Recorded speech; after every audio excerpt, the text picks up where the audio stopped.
Another edition of the online dinner party with yours truly, your host, Marc over here, just checking out what's going on. And of course, we've got a couple of great guests that'll be joining us during the course of this afternoon and evening. It's about 4 o'clock right here in Durham, North Carolina. And I know a lot of folks are paying attention to a number of things that are going on around the world. We do know that the new administration is doing a lot of various actions, including trying to get some more money to folks that are in desperate need of it. I know that I could use it, and a number of my friends could use it as well. And of course, there is those impeachment hearings going on. And of course, everybody is very much concerned about the pandemic that we're still in the middle of, but also the vaccines that are out there, and hopefully that will curtail things as well. As a matter of fact, I was just reading somewhere earlier today that some cities are actually thinking about actually having more people come to their athletic events and all of that. So I believe New York City is looking at having more people come into some of their arenas, and a number of other places are also exploring that, as hopefully the numbers are continuing to go down, even though we do know we are in the middle of this pandemic, and we all still have to be very mindful of what's going on and continue to wear those masks, continue to wash our hands, continue to do all the things that the CDC and other folks are recommending that we do on a regular basis. So definitely that's going on, and a number of other things are happening around the world and all of that. I know that I'm getting ready to switch from doing what had been kind of a tedious type job, but glad that Measurement was giving us some work, and it was actually in the COVID field. Some of you that know me know that Measurement Incorporated is a testing company, and usually they do testing of various students around the country and sometimes even outside of the country as well. But definitely they had us doing some other kind of work as a means to just get some income and all of that. So they actually had us building COVID kits and doing a number of other things.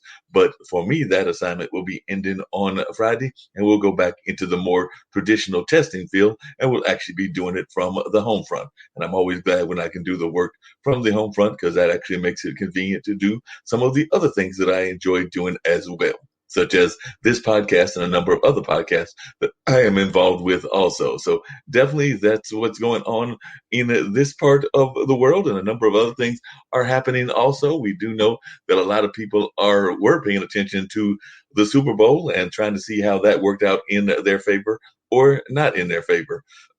I know personally I was rooting against the Tom Brady and that whole gang, but hey, that's just the way things go. Kansas City definitely did not look like they were showing up, in my opinion. And also the refs might have helped as well. But that's just my 2 cents worth. But Tom Brady is an amazing quarterback, and I guess we just have to deal with that. But right now, I'm going to bring on one of my guests, none other than Nate Barlow, and we're going to share some of his thoughts about what's going on in the world.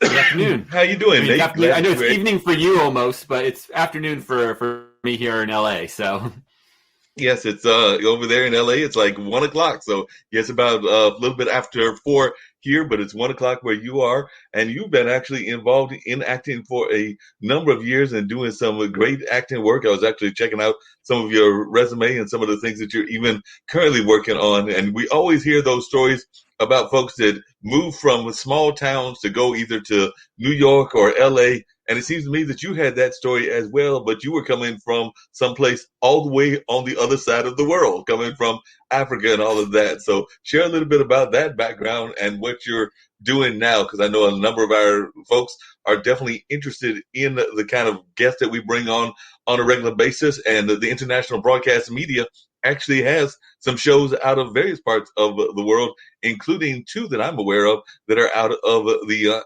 African continent, because we've got a show with Alexandria May, and some people consider her like the Taylor Swift of South Africa, and she's got Alexandria May's Music Cafe. And then we've got Brother Mike, who does kind of a spiritual show out of Nigeria on Friday mornings and everything. But definitely, as I was reading, I was like, wait a minute, he's got the acting bug when he was in Tanzania, and that doesn't seem like that would be the norm that a lot of folks would go through. So share a little bit about how that acting bug came about. Well, I should start with saying, I grew up mostly in Connecticut. My dad taught for Wesleyan University, and what happened was he had some sabbatical and leave time saved up, and a contract came up at the International School of Moshi. It has an another name now. I never quite remember what the new name is. But when I was there, it was the International School of Moshi. He was a music professor, so it was obviously a music position. And with the time he had available to him, my mom had always wanted to go to Africa, so they said, we'll go. And so I spent 2 years, two of my very, very formative years in East Africa as a kid. And so, because you can imagine that is different as it gets. Right. But I can definitely remember that my first, where I probably done church. I know I had done church pageants previously, but what I really recall acting wise is in third grade, we did a play based on I don't think it was, as far as I can recall, not a formally written, rendition, but a play based on the Trojan War, and I played Achilles. Okay. So one of the leads, and I've always loved acting since. Interestingly enough, the other element of it, the filmmaking part of my career and background, was also indirectly probably stemmed from that, because my best friend at the time was German. Okay. And after 3-4 years, 5 years after we both came back from Africa, he to Germany and me back to Connecticut, he came to visit me one summer, and then I visited him the summer afterwards. And he was shooting movies at the time on a Super 8 camera, which was my introduction to the filmmaking end of it. Well, definitely sounds like some great introductions and everything. Also sounds like having parents in the industry that you didn't have to have that fight that some folks have, where there might have parents and others that are resistant to them going into the arts. But with your dad teaching music, and I'm assuming that your mom might have been involved in the arts as well, it sounds like that they were very supportive of you getting involved in the arts at a very young age. Yes. Well, my mom was as well. She was a music teacher at the elementary level. Excuse me. So both of them came from music backgrounds. My father, when he was in college, started in engineering, which was also my grandfather's profession, and then switched to music after, I believe, his freshman year. And his parents were not very happy about that. And so my mom was forced into music by her mom. She was pushed into it. So both were of the mind I should just be able to do what I wanted. So I actually started by studying engineering. I was a computer engineering major at Carnegie Mellon. Okay. But I knew even during my time there, I did not want to stay with that. And so by senior year, I took most engineers just use all their electives to fill up more engineering because they tend to be very focused. I took the barest minimum I could to graduate. And I had actually had enough credits I could have had a history minor, but I ended up choosing one course that I just wanted to take over the one that would have actually gotten the minor. I always I'm just taking what I want. And then I was taking acting for non-majors at Carnegie, and then Carnegie and University of Pittsburgh had this I still don't know what the total relationship was, with an organization called Pittsburgh Filmmakers, where I took my first filmmaking class as well. What did you think are some of the similarities between, because I've had some guests on here that have been out of those STEM fields, and we oftentimes talk about the need for STEM, but also the need for more support of the arts. And I was just wondering, as one that's had some of that background in terms of studying as a youth engineering and also having a love of history, what do you see as some of the things that you bring to that knowledge into your filmmaking and into your acting? Well, engineering as a mind, regardless if you're doing any actual technical work with it, has a mindset, a problem-solving mindset that I think can be translated to almost anything. And to be fair, I think the difference, at least with film making, maybe some less so with maybe some of the fine arts as painting, but filmmaking has become more and more technical over time. Even if you're not doing in one of the technical spheres of it, I mean, the influx of computer graphics and means it's a beautiful marriage, I think, filmmaking of art, technology, and business. Right. And it's one of the few fields where I think you really get like a perfect marriage of those three areas. And there are others that do it, but it's so front and center in filmmaking that you can't not, to do the horrible double negative, be aware of it. Right. So I think that it's a very unique combination, and the music industry probably, to some extent as well, new advances in recording, but I think probably a little bit less so, because I think the recording technology has, yes, there's digital mixers, but it's, the concepts have changed, have stayed relatively the same for a decent amount of time. It's just the improvement of equipment. But in film, obviously, the radical changes in the last 20 years, and of course, I know all the new between the visual effects, and then you've got digital filmmaking as a whole as being, shooting it now, and then digital projection. I mean, it's been very radical changes. Yep. And one of the other things that you were just talking about and everything was just those radical changes that we are in the middle. And I mentioned that at the top of the hour of the pandemic. And I know that you definitely have a very rich bio and a very rich history and everything. But how have you been able to even continue your work? And like I said, I do want to talk at some point about that wonderful film about Hollywood, because I did not know about the science connection to what some people would call gentrification and all of that. Mm-hmm. But definitely, it sounds like it has some ties to those early days. But definitely, how were you even able to get to work during this hard time of what we're in the middle of?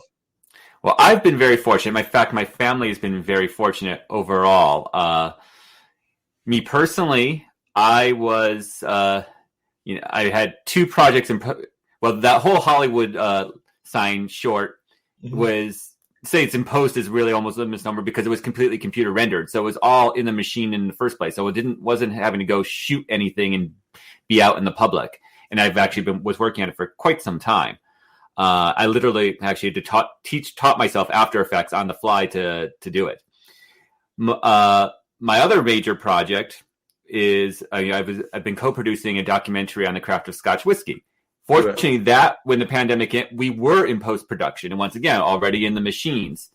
And so it didn't affect me there. And other stuff I've been working on has been in, books and screenplays. So it's all writing at this point. It wasn't in I have one project I've started packaging, trying to put together. So even that's in the development, but it's not really yet to the phase where I would have to be worrying about shooting and all those elements. And my wife is in animation. Was producing, is now an executive.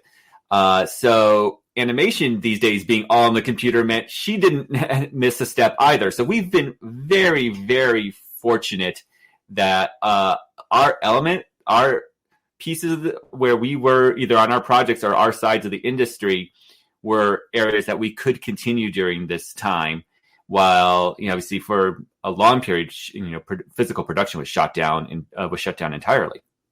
Oh yeah, definitely. I was actually watching another friend of mine streaming show yesterday, and she had some guests on that were connected with a puppet show that dealt with Michael Jackson and his glove and all of that. And I know that they were definitely kind of frustrated because right now they're doing rewrites and things of that nature because they can't have that audience interaction. And with puppetry, they feel that they definitely need the audience interaction, and particularly with that kind of storyline with Michael Jackson and everything. So like I said, they're using this as a time to pivot and to kind of like reassess what the storyline is and all of that. And I've seen that from a number of other folks that are feeling that they need to have that audience base. Now, I've also seen some people doing virtual shows if they feel that the virtual shows will work, but it sounds to me like they did not think that puppetry and virtual would work. Now, I've seen some folks locally that have done that and all. I don't know how your wife is feeling about animation in terms of this era, but definitely it sounds like she's helping you with a lot of your work and everything. So that's really great that she is a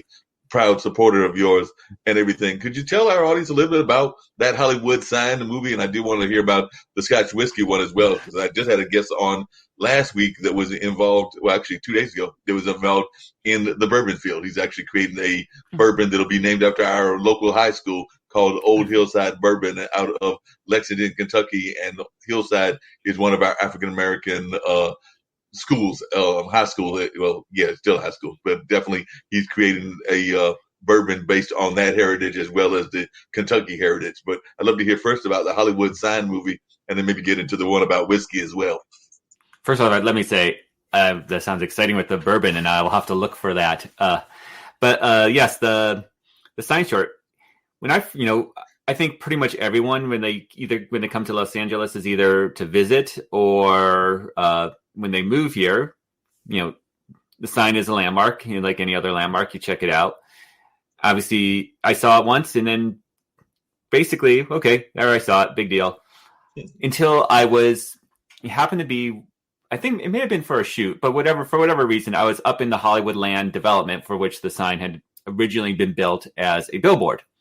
Right. And once you start to get close and you start to get a sense of the pure size and scale of those letters and just how massive they are, and what it took obviously 90 years ago to put them up, and it's kind of awe-inspiring. You see these just massive letters coming off the hillside when you're close enough to actually get a real sense of them.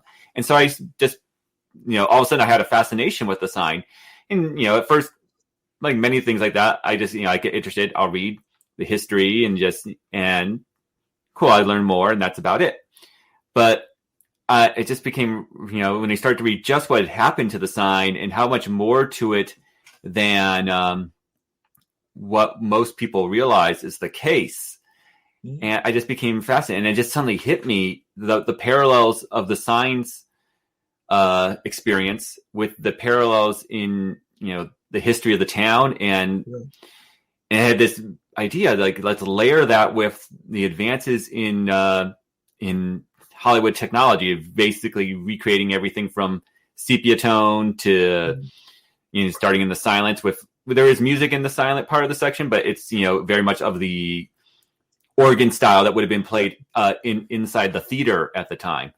And then, so what happens is that you evolve, and each major technological advance the changes in aspect ratio, going to 3-strip Cinerama are all simulated in here. Even when I go to 3D, I actually separated the layers. And if you were to put in the red, blue, a 3D, if you put on the glasses, you'll see that the letters would pop out in the 5, like the 2 seconds it's actually on screen. So it's, it takes about 9.5 minutes to get through all these changes, a combination of the Hollywood technology changes and the changes, what happened to the sign, how it started to fall into disrepair in the 40s, was restored, and the land was cut off, became Hollywood, the Hollywood sign, and then all the the continued deterioration through the 60s and the 70s, and it's literally falling apart. And then it was rebuilt in you actually, if you in the movie Argo, you'll see the deteriorated sign, but it's actually, they did that for effect because it actually takes place 2 years after that movie, after the sign was actually rebuilt in 1978.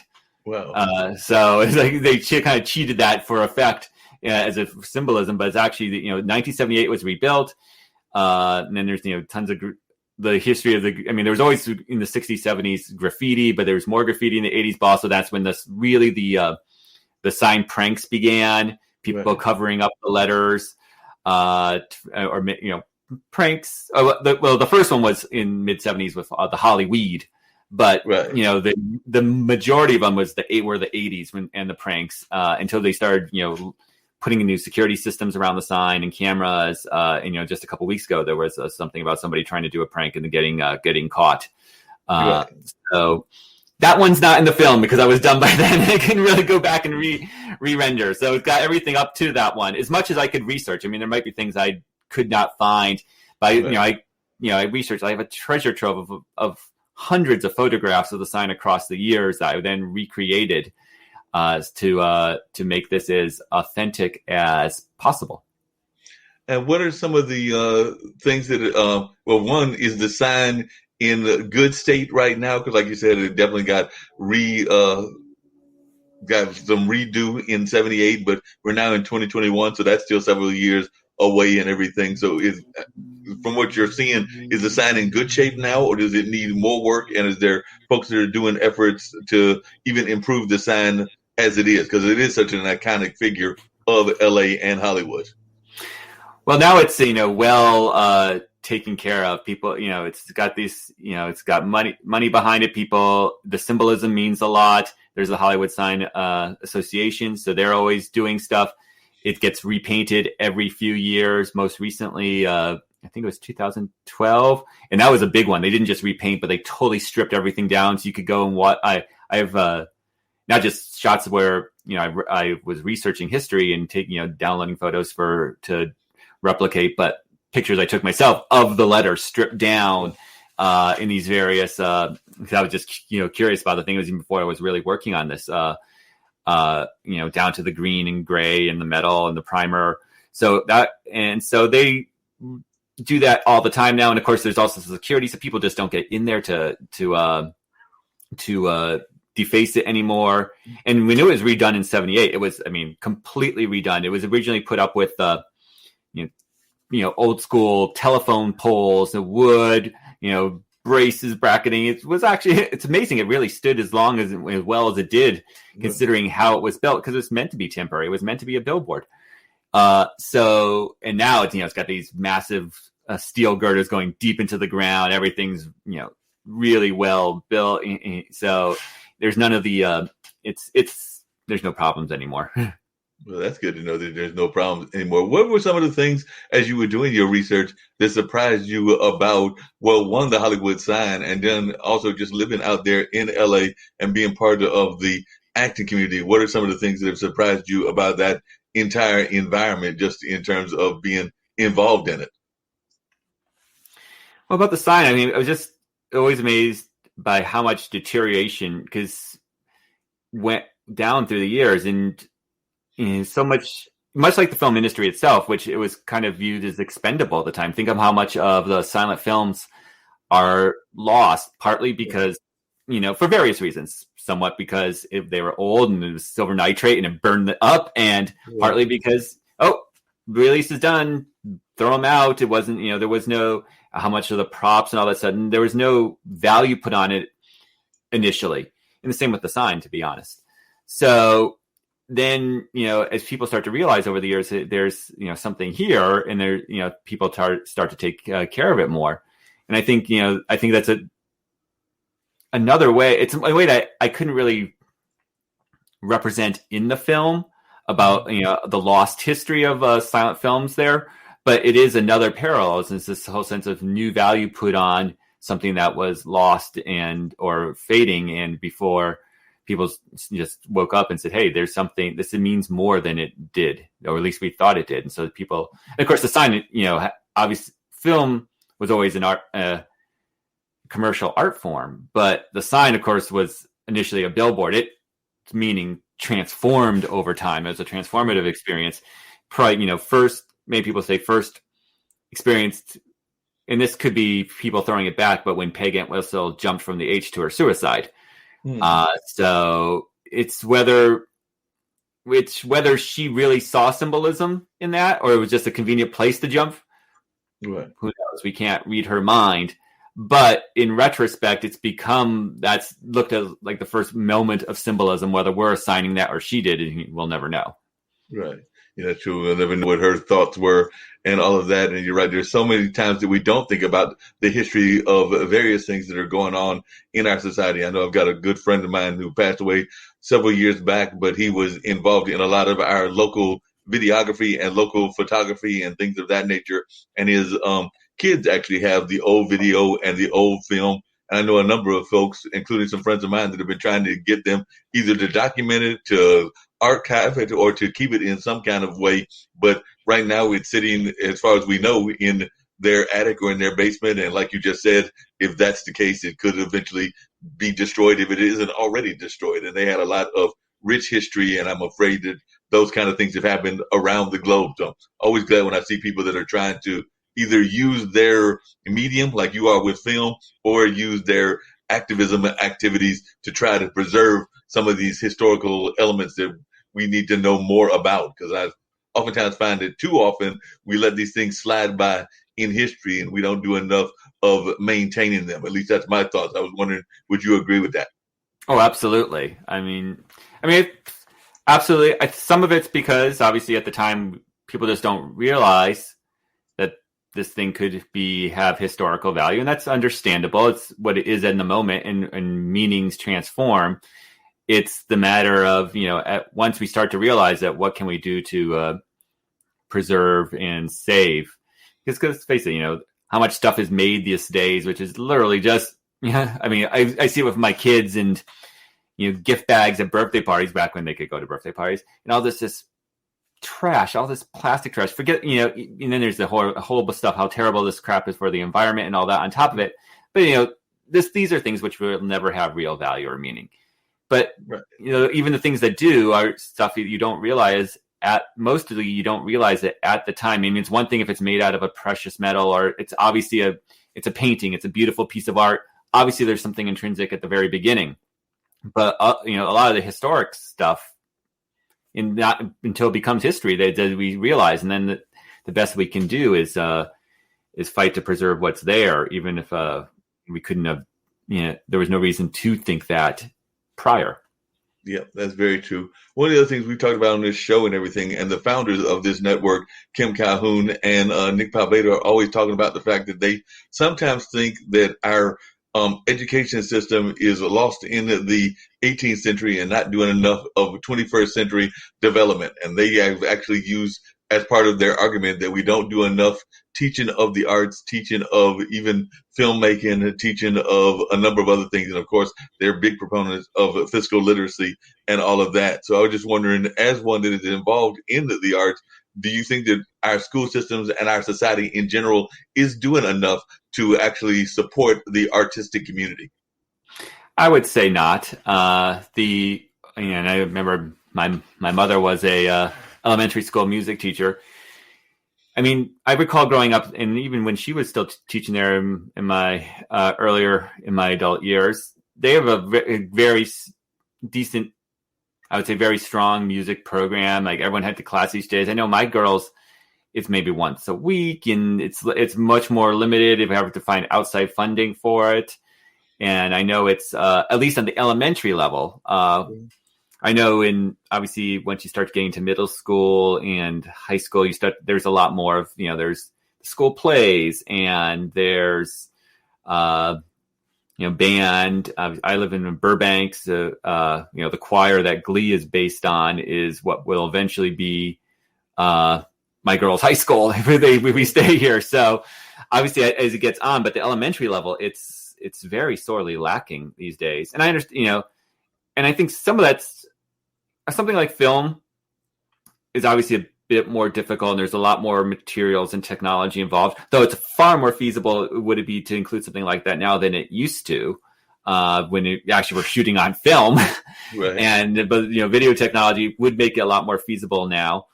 But but just even the traditional art and music would be, need more these days, let alone trying to add in some of this other stuff. Yeah, because I know one of the other things I was just curious to hear your thoughts about along the similar line is that there's a gentleman that we have a show with on Tuesdays, Celebrity Tuesdays, and he's actually a Hollywood filmmaker, Henry Morales and everything. But if you hear him talk, sometimes you get the impression that he thinks that LA is the be all end all of filmmaking. And I do know that sometimes is the attitude of a lot of filmmakers, but I've also seen some good filmmakers come out of like Maine and New York and even some of the more rural parts of our state and country and everything. I was just wondering, do you feel that if somebody wants to be in filmmaking, that they absolutely must move to LA, or can they actually do it in other parts of the globe?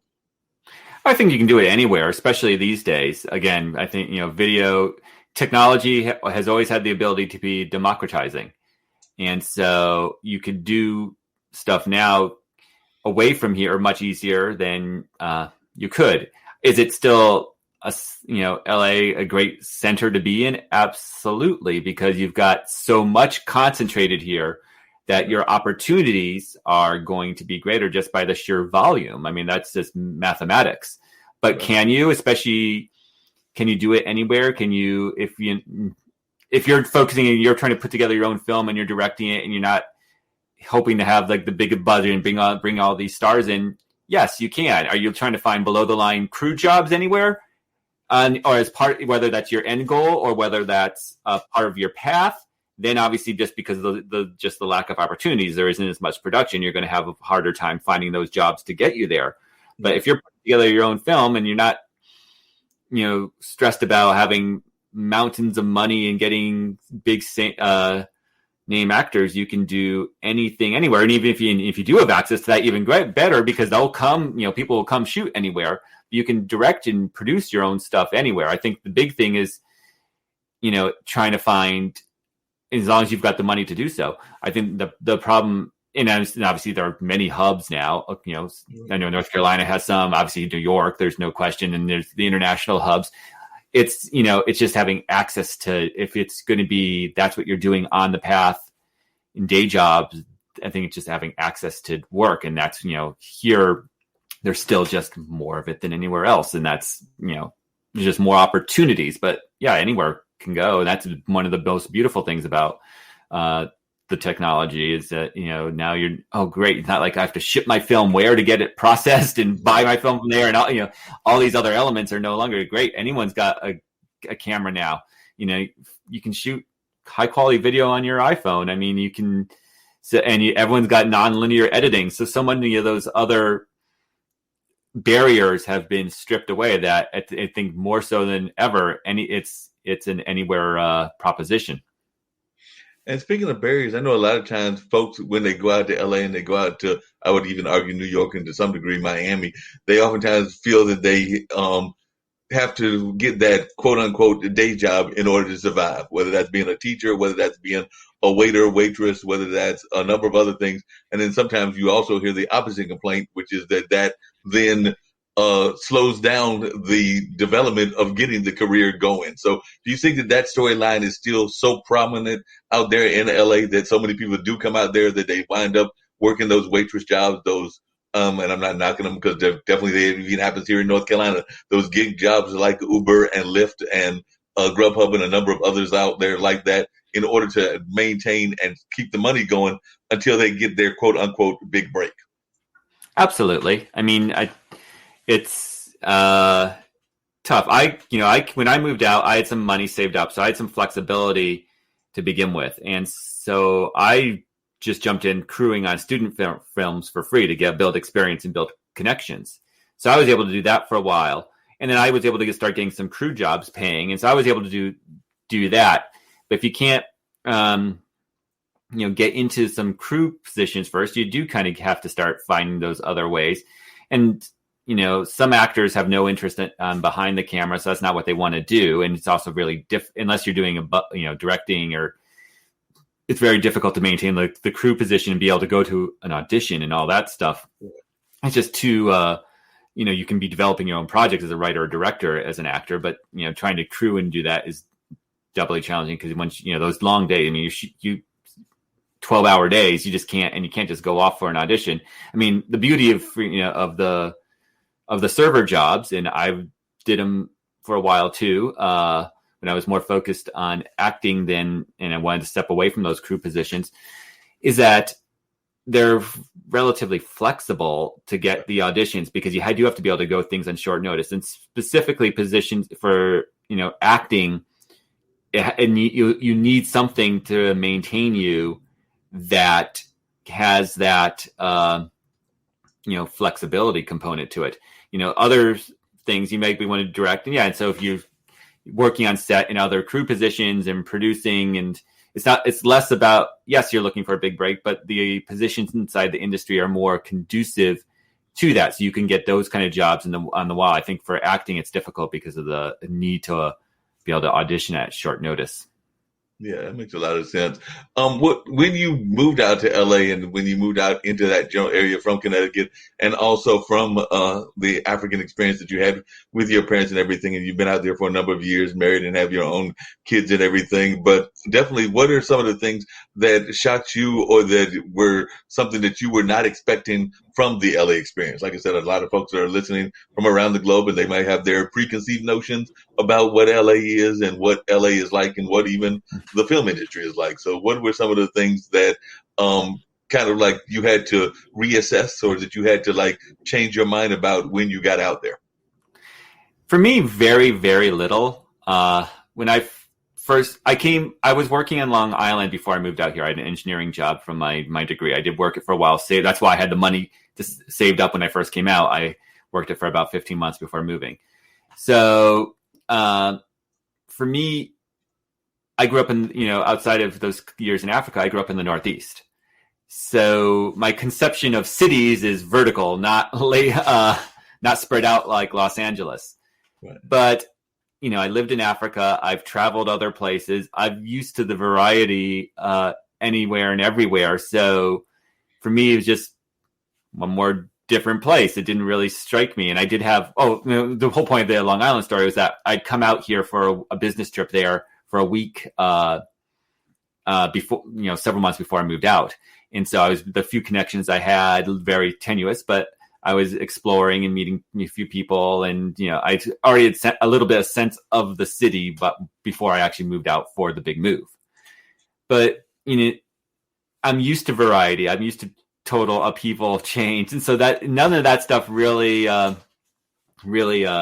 bothered me or surprised me. I mean, there are definitely a lot of misconceptions about Los Angeles, and whenever I'm faced with them, I dispel them to people. There's definitely an elitism about certain cities about dining, and I actually agree with the great LA Times reviewer, sadly no longer, R.I.P. Jonathan Gold, and LA is one of the best dining cities on the planet. Now, it's not going to be all your haute cuisine, and you go to this area like in New York and San Francisco, and that we have some of that too. But it's the fact that we are so diverse that the best of some small country anywhere outside of that country could be in some random strip mall here, and you will find that a lot. I mean, the variety of food. I've unfortunately, it's on hold, but now that with the pandemic, but I was going and I was tracking all the unique ethnicities. I was going to restaurants that are really specific for this one region of this one country and tracking all that and exploring all those options. So, that's just an example. And, there's the famous is this attitude of people in LA. And honestly, people in LA, the real people from LA are amazingly nice and some of the best people and super friendly. And we see it whenever we travel and we get back here and LAX, and everyone's great. And we had nightmares across the country and other airports. The perception is this Melrose, these right. One bit, which is mostly transplants. It's actors and models and agents in this attitude, and because people go to these touristy bits, Melrose, let's see that, and they're seeing these people who are whatever they consider trendy, and that's what they're taking back as the people. But the genuine Angelinos are amazing people. Well, yeah, because you don't get that kind of image of people and everything, and you also don't all times. A lot of times you also hear about the negative sides of what has gone on in LA. I remember definitely way back when Rodney King was going on, and you oftentimes hear about the kind of racial divides that exist there, whether that's Latin and Black, Latin and white, and a number of other things. But when I've talked to friends of mine, they seem to even kind of agree with you that even that isn't as bad as it may be portrayed as. But I was wondering your thoughts on that. It definitely isn't as bad. And it may have changed over that time. And perhaps, and that's often the case, I think, the fact that Rodney King and all that happened in the long term shown a benefit because it exposed it. And I think once you expose something like that, you can deal with it. There's too many places and pieces that, always, we're not like that, whatever, it's this attitude, and it's all underneath the surface. It just hasn't exploded. Right. And it's there. And so that attitude is not deserved. And I think once you have something like that happen, when you expose the divides, that's the only time you can begin to heal. And so definitely there are going to be areas and parts of the city where that's still the case. But I think it's probably vastly improved there. My daughter's in school, and I love the fact that it is incredibly ethnically diverse, and they've got friends of every sort and parents of every sort. And it's, and it's just natural to them. The idea that there's problems, they know it because we've told it. And, one of them will watch the news and everything that happened in the previous administration and the horrors of the show. But they're in their own personal experience, that just isn't the case. Like, just people. And so, I'm so glad that they're growing up in that atmosphere. Sounds like a great atmosphere to be growing up in and everything.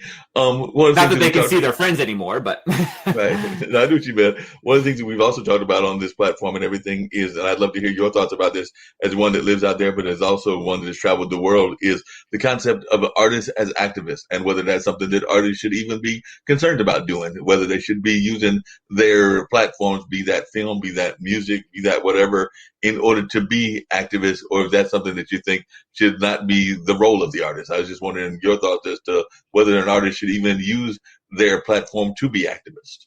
Oh, I think they absolutely should, or at least they should not.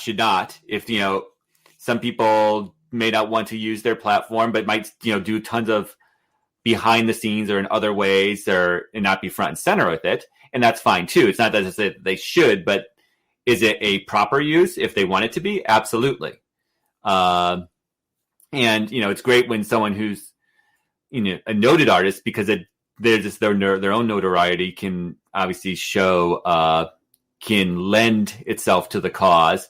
But there's so many artists who aren't famous, so they can still do stuff with their art, or they can just do it behind the scenes. But it's definitely something that there's no reason you shouldn't, if you feel comfortable doing it. I mean, some people don't want to have, you might be doing tons of good work, but don't want to have the limelight for doing that, because they think that takes away from the nature of their work. And that's a totally understandable standpoint as well, I think. And so if they don't want to use their abilities in that stance, then that's fine. But again, if they want to, and they use that to drive, there's so many different permutations, but I think it's all positive how you want to use it. Yeah, that makes a lot of sense and everything. When you were both now, as well as even developing your craft and everything, who were some of the folks that inspired you, be that on the acting side or on the filmmaking side? So who were some of the people that you think of as your go-to inspirations? And that can even be within the family, because I'm imagining that even though you have a long, rich history, that probably your parents still influence you as well. Because I know my parents still influenced me, and they started a radio station way back in the 70s. So that's part of why I got into this whole media thing, because they were tired of not hearing the music that they loved, which was jazz music, and not hearing the stories that they would like to hear sold as well. So they created a station that was on for about 12 or 13 years or something along those lines back in the mid 70s, and lasted till like the late 80s. Yeah, that's really, that's amazing. And you just took what they want to bring it out there, and to go have using it as a drive. Well, obviously my parents are hugely influential in numerous different ways, just having the support and supporting whatever I do, and believing that I should go after my dreams regardless. When working on the short, before my dad passed away, some of my early ideas I passed the Hollywood short. He loved the idea. He never got to see it because I didn't start working. I had the idea long before I started working on it, but he had some ideas that I tried to incorporate at the time as well. But I'm not sure acting wise if I have a particular influence. There's many actors I love, but the filmmaking wise definitely influences Stanley Kubrick, Terry Gilliam, Hitchcock. All of those stand out. And my favorite movies run a bizarre gamut from Star Wars, like almost anyone of my generation, to A Clockwork Orange, to Animal House, to The Wizard of Oz. I mean, the influence is wide ranging. Wow, so definitely some amazing folks. I definitely remember Clockwork Orange. What was it about Clockwork Orange that you enjoyed from that movie? Like I said, I remember that being one of my favorites back in the college ages and everything, and I definitely agree with you about some of the science fiction movies. But what was it about Clockwork Orange that appealed to you? I love its. I remember as I mentioned, my father taught at Wesleyan University, and so I actually had the good fortune growing up of going to Wesleyan as a film studies program, and so I got to see all these classic films on the big screen, which is amazing. So I probably remember my dad, because he loved Kubrick, taking me to see Clockwork Orange. I must have been only about 12 or 13 at Wesleyan on the big screen. He was very permissive about movies, content, if they were serious films. Like, he wouldn't take me to see an R-rated film of Friday the 13th, but an R-rated film or something like that where it had really serious content. I got to see, probably younger than most. But I'm not sure what struck me about I do know that the use of music is unique and special, and you got this reimagined, synth versions of at times of Beethoven, and and then how the music drives him. Here's this man who's not a good person, but he's got this intense love of beautiful music. And so this dichotomy in the character, and then how that's turned against him with the punishment, and just that it's just, there's just so much going for it. It's such a unique film in those many ways. I mean, Kubrick just knew what he was doing, and he just saw things differently. And I think that comes across in all his work. I think it definitely came across in all of his work. There's no doubt about that. I know our audience would love to hear about the film that has to do with whiskey as well. And then, of course, I'd love to hear about any other things that you're developing. But tell us a little bit about that one also, because we shared a little bit about the Hollywood film. But I'd love to hear about this one that's dealing with Scottish whiskey. So like I said, I've got friends that are into various forms of drinks, whether that's there's actually a wine show that we air here called Shoe Crazy. And it's actually a woman that used to work I think in corporate America. It might have been at IBM or something like that, but she had a love of shoes and a love of wine. So she's actually created her own minority-owned wine company with her daughter and other kids called Shoe Crazy. And they do a show on the platform on Friday evenings and everything. They did not do one last Friday because, unfortunately, their director did come down with COVID and everything. So they had to sit back and try to do some pullback while he's recuperating. But last time I heard, I think he is hopefully doing well, and that they can come back this coming Friday with a new episode, but if not, hopefully the week after. But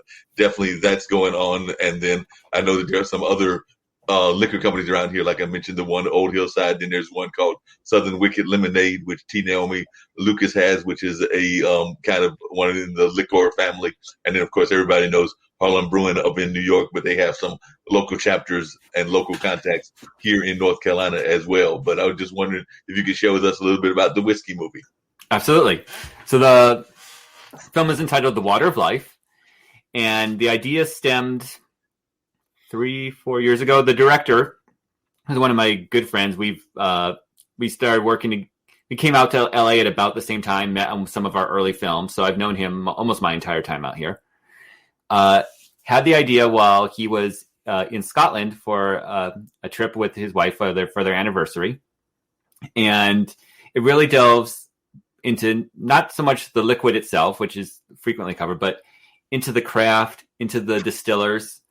And it stems around Jim McEwen and the revival of Bruichladdich, which is the A story, along with the whole renaissance and revival of the industry as a whole, from period in the 70s where it was very mass produced and had gone all into artificial coloring and all the chill filtering, and then there was the whiskey lock, and there was more whiskey than they knew what to do with. And then so the parallels of the rise of Bruichladdich and the renaissance of Scotch whiskey as a whole, and we touch on so many different areas. There's other distillers, we talked to so many: Billy Walker, Rachel Berry, David Stewart, his protege, Kelsey McKechnie, Stephen Rankin at Gordon and MacPhail. There's a huge bit about how the independent bottlers and the important role they played in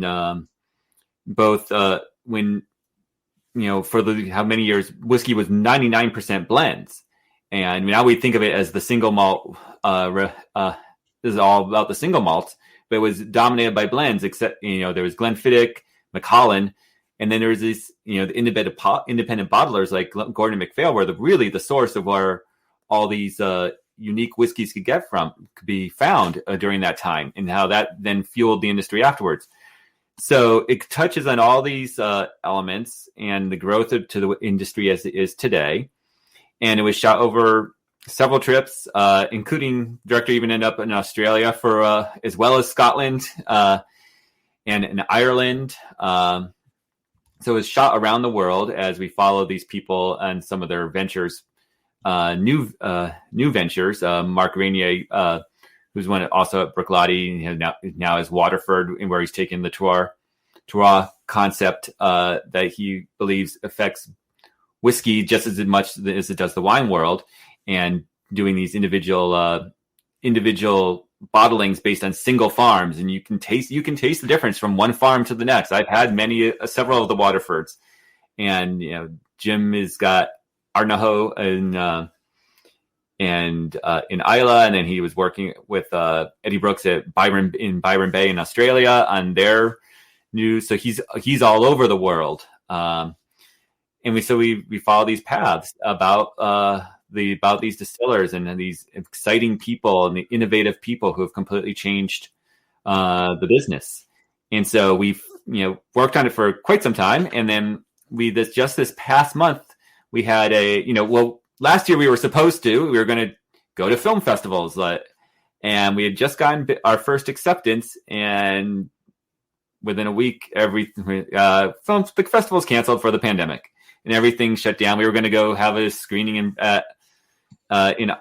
Scotland. We all had to cancel our plans for that. So now we've decided we're taking it straight. We're self-distributing for the time being. We will eventually go to a streaming service and have discs and all that stuff. But right now in January, we had this 6-day Burns Night celebration. I'm not sure if everyone knows about Burns Night, but it's a huge celebration around Robert Burns, the poet, Scotland's most famous poet, who wrote Auld Lang Syne, among other things, and the Address to the Haggis. And so it's an annual celebration in January. And so we made a 6-day celebration of it, which was basically our launch event for the film. And so people could watch it virtually.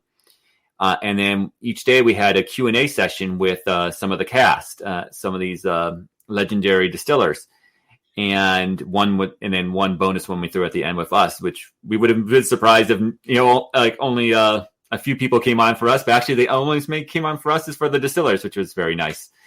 But so we had we had like nearly 800 people in the Q&As, and we had a huge number of tickets. It was a huge success.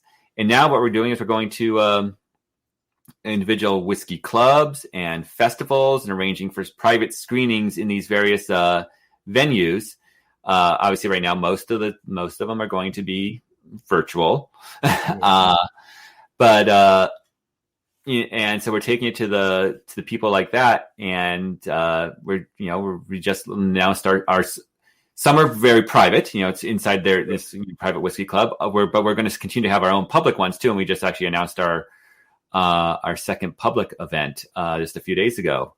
It involves, and what we're doing that's really unique with it is during the 6-day Burns Night event, we worked with Dram Fools in the UK, and we had a little tasting kit based on the whiskeys in the film. So you could drink. You could just watch the film. Obviously, you could just get the tickets. But if you ordered the kit as well, there was a little signal on screen when you should drink this particular dram with the movie. And so, because it was, it connected with various parts of the film. It was some of the various whiskeys and the distillers that their work. So it was connected with that. And we just announced another one where we've got, for the second event, we actually have our first standalone bottle working with the single cask. It's a special single cask of Bruichladdich, and then that to be done with the film. Wow. And what are some of the things that you think that you learned from even that experience that shocked you? Because I know a lot of times when you learn about new fields, whether that's the field of distilleries and the field of whiskey and everything, you as filmmakers or as just journalists in general, we're oftentimes fascinated by new things that we learned that we were not necessarily expecting to learn. So what are some of the rare treats of information that you found that surprised you? Let me see. I mean, there's actually really on two fronts there, because I have never really worked on a feature documentary before. I've been working on my short, which was, at the same time, which was a kind of unique sphere because it was all on the computer. In documentary, there's a lot of different subworlds in filmmaking. Animation is extremely different. Documentary is extremely different, especially when you're doing it at the feature. So there's a whole world of different filmmaking there. But in terms of whiskey itself, I mean, I was a whiskey drinker beforehand, but I was not. None of this history did I really know much about. And of course, one of the nice side effects of making a whiskey film is that you get to drink a lot of good whiskey along the way. Right. And we would have when we were raising funds for it, we had tasting events back when you could still do those. Well, I mean, now you do lots of virtual tastings, as we did with our screenings, but in-person tasting events, we work with the local reps, and so really getting to sample some amazing whiskey in the process. But I just didn't know anything about the history of the industry at all, and not much about the people. I mean, I knew the distillery names, I knew, the independent bottlers, but that was, all just a whole new world for me. Yeah, it sounds like a lot of interesting information. Was there any particular whiskey that you found as you were going through these events that you are now a big time fan of that you were not a fan of before? I'm not sure if there's specifically distilleries or independent bottlers in that way. I mean, I've had lots of individual whiskeys, many of which I will never have again because you start getting into the world of there's such limited releases right. and single cast that I say, yeah, I love this, but into the fan that I can't go back to it. Because you start having such incredibly limited releases. I mean, it was really what was fun during a big event though was that we got to have Glasgow Distillery, which we talked to in the film, isn't distributed in the US yet, and we had a drama that inside our tasting kit for the event. So being able to finally have some of that, along the way we had. One of our tasting events we had was for fundraising. Was around Bruichladdich, and we had some great Bruichladdichs there, including some of the Octomores. But what was really cool is at the end we raffled off the Fashil bottle from that year, which there was less than 1,000 made, and they're 500 milliliter bottles to begin with, so very very limited. One of our team members won it, and then he split it with everyone in the bar. And so we all got to have this absolutely exquisite whiskey that was amazing. And then I went to Scotland with my family for the holidays in 2019. And, I came back. I mean, there I was having amazing, obviously. But, one of my prizes was having this bottle of a Gordon MacPhail Glen Grant, which was a store exclusive to the original Gordon MacPhail market in Elgin. And so the only place in the world you could buy it. And it's just absolutely amazing and running low, but I still have some of that. Again, a single cast release. So, I mean, it's all comes down to just having these unique bottles, which I love, but many of them I will just because single cask, there were 200 to 300 bottles made and that's it. You will never be able to repeat. Yeah, definitely can't bring them back and everything. Didn't want to bring in one of our other guests and everything, so I wanted to bring in Raquel Borras, who is a master motivational speaker and does all kinds of other amazing things. And she has her YouTube site that she's got going with the youth and all of that. So, Raquel, I've got Nate Barlow, who is an amazing filmmaker. He's actually done a film about the Hollywood sign and all of that. So definitely got that film going as well as what we were just talking about, which is his film, the documentary about whiskey and all of that. So love to hear your thoughts about whiskey and Hollywood, since I know you traveled all over the United States, currently in the East Coast, but as I remember correctly, you were originally from the West Coast. Mm-hmm.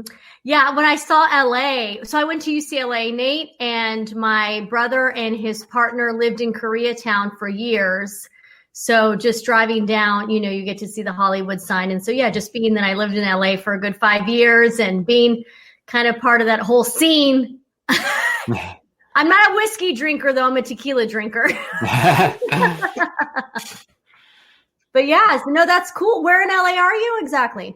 I live in Burbank. I've been here for Burbank for many years. I lived in Hollywood for a while. Lived in the West Side for several years. Okay. Down Mar Vista by Marina Del Rey. Yeah. So not far from UCLA there. And actually, when I first moved out, I lived in Northridge for about a year. Okay. Yeah. So my best friend Nancy, she's in Mar Vista right now. Okay. Yeah. So when I go to San Diego, because that's where I'm from, and my family's still there, I'll drive up to LA. But yeah, no, I have family. My uncle's a filmmaker in Mexico, actually. He's a director, cinematographer. Really, he's amazing. But he's not like very mainstream.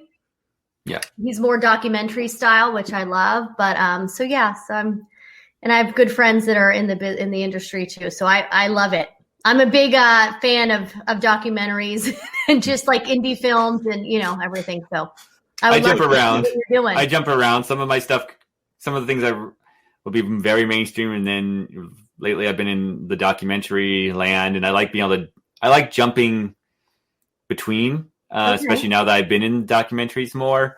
I think I would continually jump between, for now on. I think it strengthens, actually those people who are in both, it strengthens the other side. I mean, Werner Herzog is a wonderful example of someone who fluidly went from one to the other. And he's, and something I've seen now working in documentaries was, one of his, I forget the exact quote, but he said that it amounts to that the best documentarians are storytellers, and too many think of themselves as journalists. Wow. And so, which when you think about it, you can see it is the case with, I think with a lot of documentaries, is that they go into the journalism, and it might be important points. And don't get me wrong, there's a lot to be said there, but the ones that are gripping and really take the art form to another are the ones where, yes, you're telling those stories, but still a story inside that sphere. Wow. So let me ask you this, Nate. Are there any documentaries or films right now that you recommend that I watch? Because I'm like, that's what I do at night. I binge and I love people's recommendations. So what do you recommend?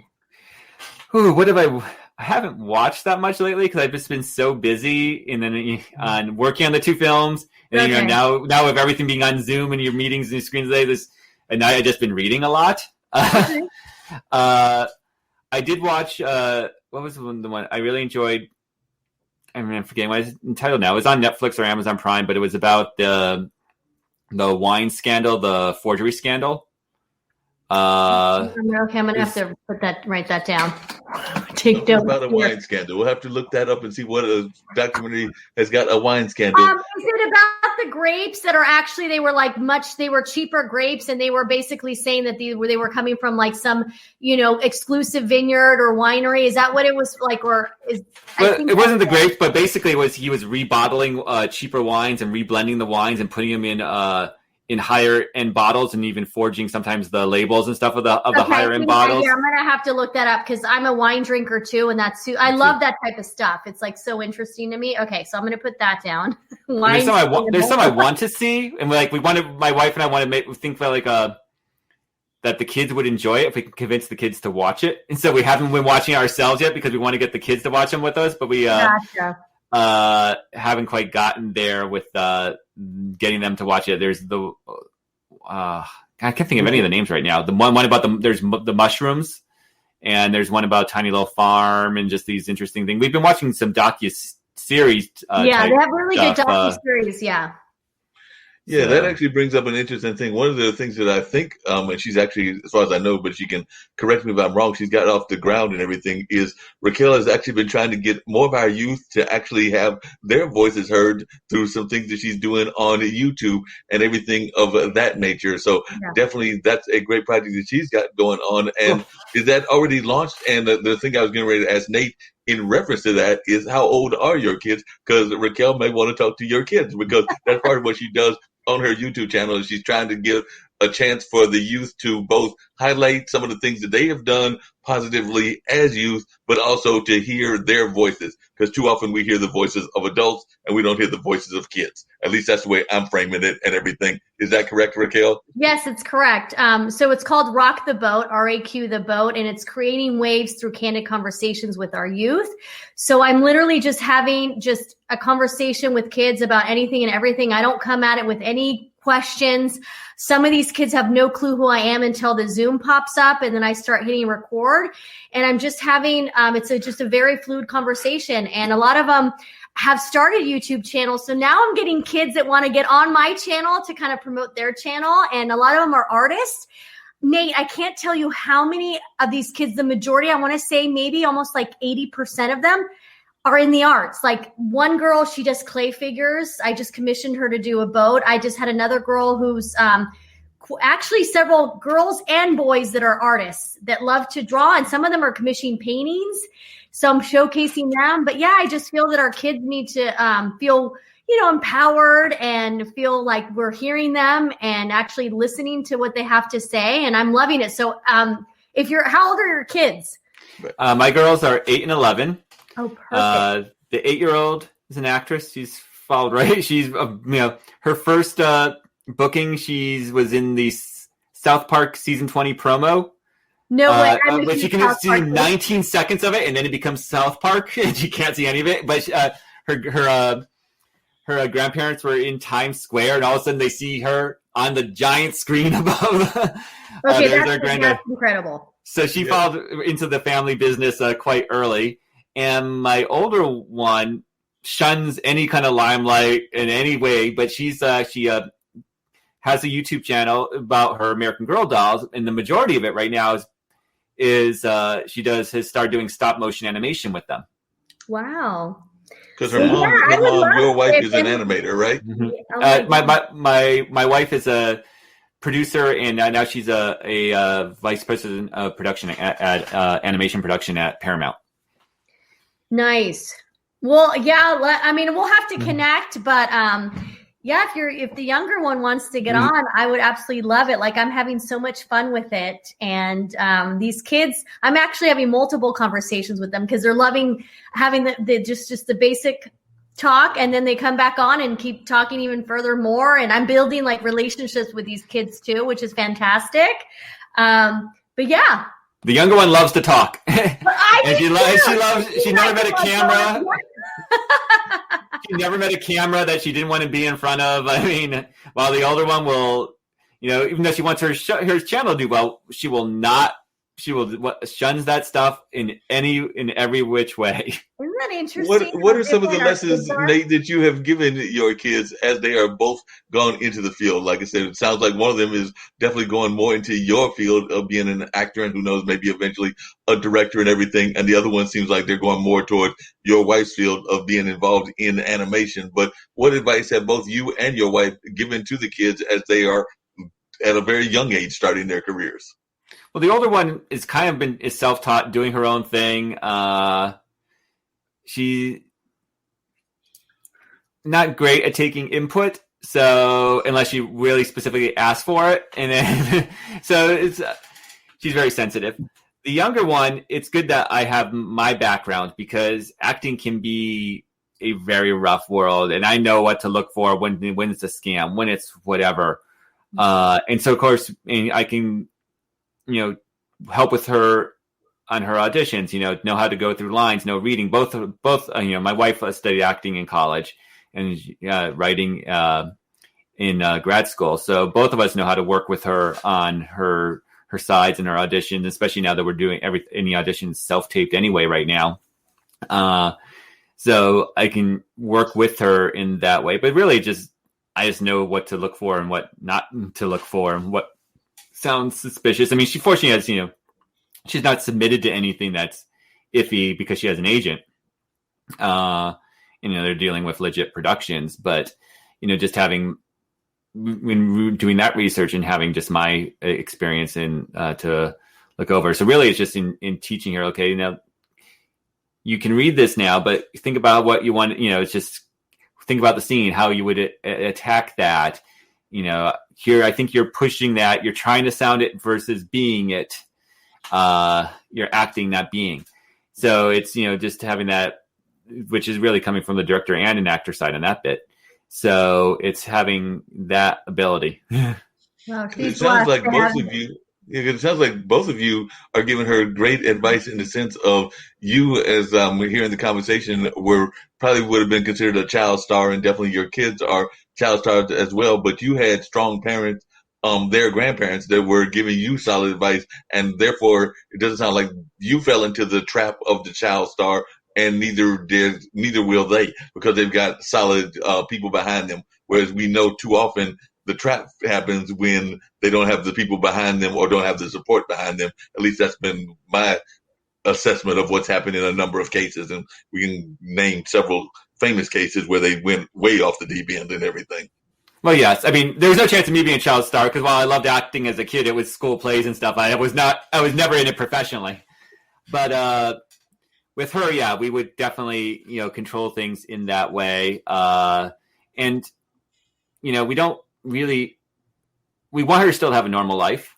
So it's one thing if she gets a feature film and, it's a few weeks away, but it's another if that's TV series where you live on set.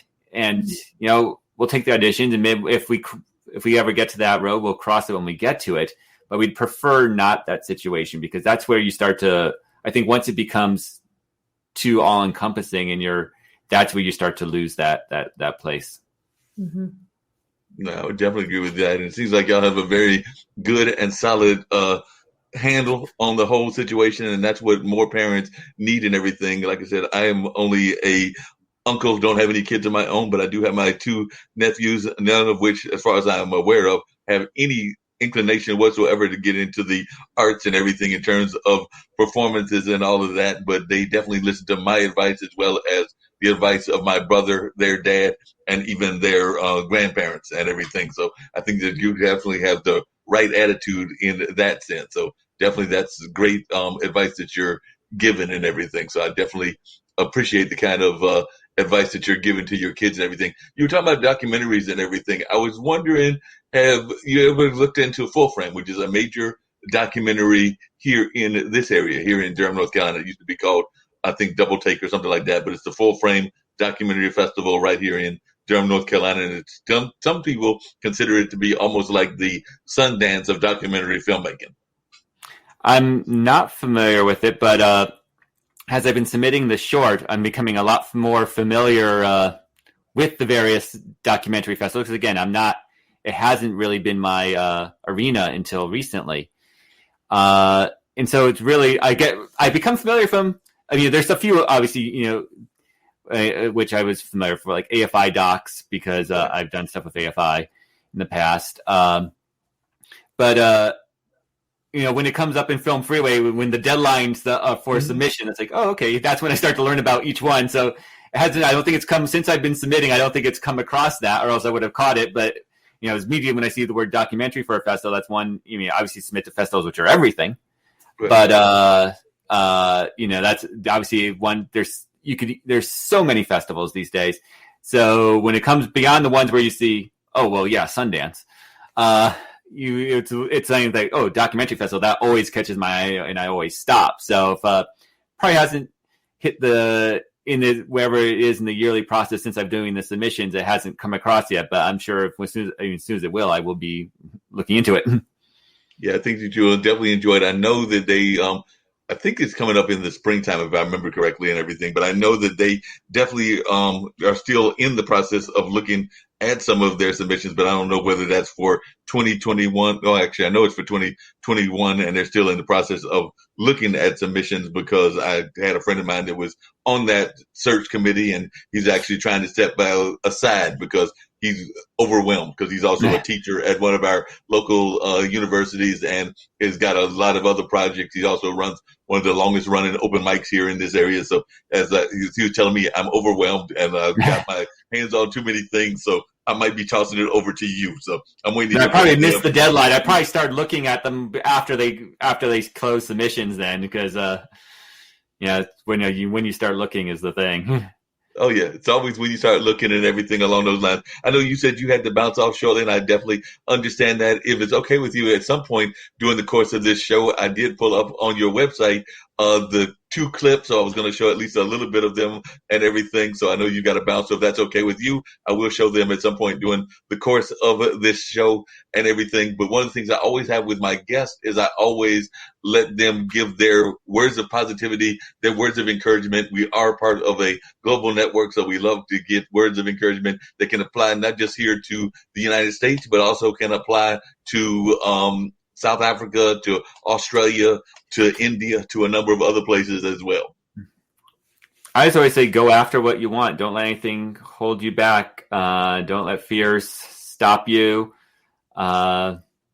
These days, obviously, it's an odd world that we're in, but if you're trapped at home, there's still things you can be working on from there that, working towards your dreams. Obviously, and anyone who's going through the pandemic and having the disease right now, and just, my well wishes, and keep fighting.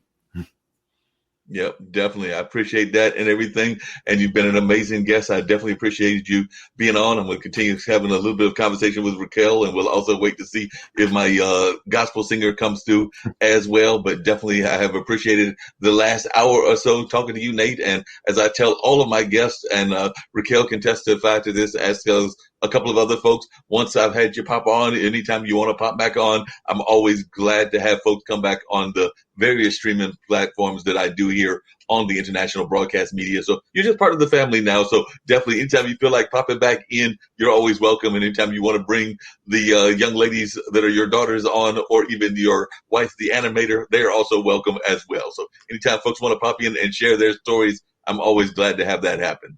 Great. Thank you. Cool. Nice meeting y'all. Pleasure meeting you. Cool. Yeah, I'm gonna reach out to him. Say what? I said I'm gonna reach out to Nate. I'm gonna ask you for his info and see if I can get his younger one on the show. Oh yeah, definitely. So tell the folks about some of these shows that you have done, because you always have amazing shows. You mentioned some of the guests, but I'd love to hear some of the ones that you have been impressed with. You mentioned a couple of them, but I'd love to hear some other ones as well. Yeah, well, so I already have 18 episodes, and I just started the channel less than 3 months ago, and I have a bunch in the pipeline. And I have to tell you, my sweet spot right now seems to be like the 9 to 12 age group. And I mean, every single child that I've had a conversation with is just so special. And I've actually had multiple conversations with these kids. So Jason, who was 12, he was my first conversation in November. He's already been on 4 times and is 13 now. But it's just great because I want to continue the relationship. I don't want it to be like a lot of, I love that you're always, hey, if anybody wants to come back on and continue to be a guest, it's great. Because I think a lot of times with these podcasts and these live streams, everyone wants a guest and then they're already looking on for the next one, right? And I don't want it to be that way. I want it to be where if these kids want to continue to come on and talk about what's going on in their lives, I want to be like a safe space for them, right, to where they can share. And it's been great. I mean, I have to tell you, Mark, I know you're not a parent, but this is something that I have noticed is that every parent that's had their kid on there has walked away so proud of their child. And I love that I'm giving that gift to these parents because, right now with everything going on, it's really difficult for these kids to interact with other adults outside of, just their parents or even just Zoom calls with their teachers. Cause a lot of it's virtual learning still. And a lot of them are still pretty isolated. Right. And so for them to have someone like myself, just have a conversation with them, it's showing their parents that like their kids are really well-spoken, very respectful, very engaging, very open, just being themselves. And I love that I have that, that gift for the parents. And it's been great. Like I had an idea, but it's already like taking a life of its own. And I think I'm already talking to people to collaborate, like have people that, have children's books. I would love for them to come on and maybe share their book with these kids. I mean, there's so many things that can be done, but I'm just excited. Well, I've got good news for you. I've got 2 children's authors for you. One that actually has a show here on our network. So Tawana Anthony is Dr. Tawana Anthony, and she is a young lady that is doesn't have any kids of her own as well, but she has I think nieces and nephews, and definitely falls in that category. So she wrote a book called At the Gator Park, which is kind of based on her growing up around Louisiana. So it's got a Oh, okay. Louisiana kind of theme and all of that. So definitely she has got that going on. And then my friend, I'm trying to think of, Katina Rankin has written a couple of children's books, and she is a news anchor. If I remember correctly, she was a news anchor here in Durham many, many years ago. And I think that she's in the Memphis area right now, but she has written a couple of children's books. And then there's also Willa Brigham, who has written a couple of books, both about hats, which is not a children's book, but then she's also a children's storyteller. So those are three that come off the top of my head that have North Carolina Durham roots, but they're definitely very strong authors and all of that. So definitely I can get you their information and all that. And I'm glad that you mentioned that whole thing about not necessarily being a parent, because I remember a friend of mine who was unfortunately passed away sometime back. Baba Chuck Davis was a dancer here in the community, but he had a lot of like god kids and kids that were never his, because he never birthed any kids, but he was definitely respected by a number of folks, and a lot of folks would have considered him to be like one of their parent figures or one of their elder figures. We'll just say an elder figure, not necessarily a parent figure. And that's the way I feel about a number of folks. I definitely feel that way about my own personal nephews, but I also feel that there are a number of folks that are in that younger set that I consider to be like a mentor to, or somebody that I have that kind of relationship with. So I don't know that you necessarily have to birth the kids in order to be kind of like that No, not at parenting all. aspect. Yeah, no, definitely not at all. But yeah, no, I would love. I'm just getting to the point where it's picking up speed and momentum, and it's really cool that I have these parents sharing it with their friends, and now they're telling their friends, like, you need to have your kids on this channel because my daughter or my son was on it, and it was great. So yeah, it's definitely picking up. So I know that there's some potential there to be able to collaborate with others, because the more the merrier. That's my belief, that if we could all be a part of this and show kids that we care and that we're not giving up on them and that we really want to hear what they have to say. I think that's going to be really important for our next generations because of social media and technology. I think we're very quick to think that it's doom and gloom and that basically, there's no hope. But let me tell you, there's so much hope. Oh my gosh. Like, after every conversation I have, I walk away feeling so inspired and just feeling like, you know what? The future is bright because of these kids. And that's what I want people to see, It's interesting that you say that, because that's actually something that I've been feeling for a while. And I've actually brought that up on a couple of the shows here, as well as some of my other platforms and everything, is I sometimes feel that for a long time, our youth were getting the short rift in terms of the way that we treated them and thought about them. Mm-hmm. I actually think that this is one of the most progressive and definitely one of the most open youth generations that I have ever seen. So I've got some friends that are definitely in the under 20 category. Yeah. And I think that this generation that is coming up, both those in the 20 to 30 set and definitely those that are in the teen set, that they're some of the most accepting people in terms of like the ways that they treat people around race, the way they treat people around orientation, the way they treat people around ethnicity, the way they just treat people in general. I actually have a great deal of hope for the world when I talk to some of the young people here and I have conversations with them, because I've actually got a friend of mine that's actually at a convenience store nearby who I think he told me he's 20, somewhere between 22 and 25, but he considers me to be like his play uncle. So when I come in, he'll be like, this is my uncle and everything, even though we're not related whatsoever, but he'll get advice from me on everything from relationships, things that he's going through, to maybe something going on in the store, to a number of other things, and even like some career kind of advice that he wants.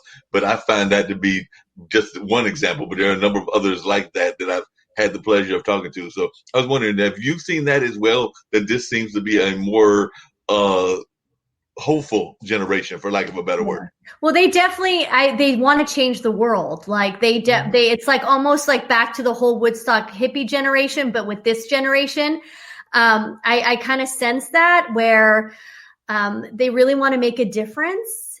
And we just don't give them enough credit. Like, they are really smart. I mean, some of the insight that these kids have at such a young age, I'm thinking, man, if they're this young and they're already thinking this way, I can't even imagine when they're adults, what they can do. So no, it definitely has given me a lot of hope, for sure. I'm loving it. And not only that, like, I think the other thing too is that I think a lot of our generation, older generations feel like there's such a huge gap that we can't relate to the younger generations. And I'm trying to prove that no, the gap isn't as large as you think it is. Like, if anything, when I'm having these conversations, I'm relating to these kids and they're relating to me. And I even at some points, sometimes I have to point out, like, hey, did you ever think that you would have something in common with a 45-year-old? Because, we get on we talk about sleep patterns, or, the fact that we like to binge certain things, or we fall asleep. There was one 9-year-old who she kept saying how he would fall asleep at the end of a show and have to like rewatch it. I go, oh my gosh, that happens to me all the time too. Like, I watch a show or a movie and I fall asleep and I wake up and I realize it's over. So just the simple things like that, where a lot of people might not think, well, what's the big deal? It's like, no, that's a huge deal, because you're showing this child that as in the 40s, you can still have the same experiences as someone who's 9 years old. And there's such a beauty in that. And just to feel that connection, like, I just want people to know that you can really relate to these kids. That gap is not as large as you think it is. No, I definitely agree with you. It's not as large as we think it is. It's definitely somebody that you can relate to and all that. And I've got one other guest I'm going to bring in shortly. I want you to stick around, Raquel. But I did promise Nate that we were going to show some of his work. I would love to see it. Yep, so we're going to show a little bit of Nate's work about Hollywood. So this is the one that he did on Hollywood and about that lovely Hollywood sign. So let's check out a brief history of Hollywood.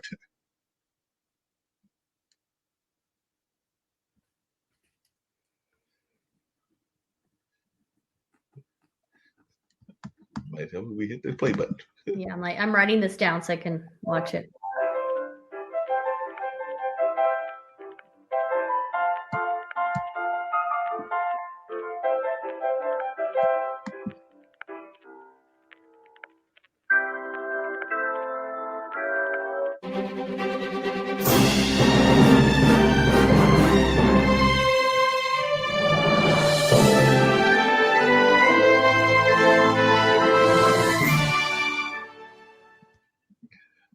Well, that was the teaser on the Hollywood movie. I thought that was pretty well done. And I did not realize that it was done as part of a development thing and everything. Because I don't know if you could read that early part and everything, but apparently that whole advertisement was done as part of an advertisement for a housing development. So I never really think, when I think about that whole area, as that being like a part of a housing development. I mean, I probably should have thought about that. But I definitely want to. I'm interested in seeing it. That's why I wrote it down. And hi, David. Isn't he over in Scotland? Isn't David Riley the one in Scotland? David Riley is the one in Scotland. Did he make a comment and everything? Yes. Do I get a prize, David? I've never actually met him, but we run kind of like in the same LinkedIn circles. And so I know of his name, and I would love, David, you and I need to connect, because I've heard such incredible things about you, David. So for sure. David, one of the great things is that LinkedIn has done, I don't know if you've noticed this, we're talking about the young people, but not just the young people, but folks that are of different kind of backgrounds and everything. Because I know David has got certain health issues that he's dealing with. Edinburgh, okay. In where he's at in Edinburgh, Scotland, and everything. And I had a speaker on the show on Monday who has actually got he's a motivational speaker, but he's actually got a speech impediment, but he's not letting the speech impediment stop him as a motivational speaker. So he was another one of my guests, and I found him on LinkedIn as well. So LinkedIn has actually helped me find a number of great guests. But yeah, there was a gentleman that has a speech impediment, but he's a very powerful speaker and all of that. So he was one of my guests on recently, actually this past Monday, and I was really impressed with Jason W. Freeman. That is the gentleman's name that is the motivational speaker. Okay, Jason W. Friedman. Yes, but he's a motivational speaker and does all kinds of amazing things with his motivational speaking, but you would not know that he, you will definitely recognize the impediment. It's not like a hidden impediment, but at the same time, you'd be sitting there going like, wow, that's just incredible.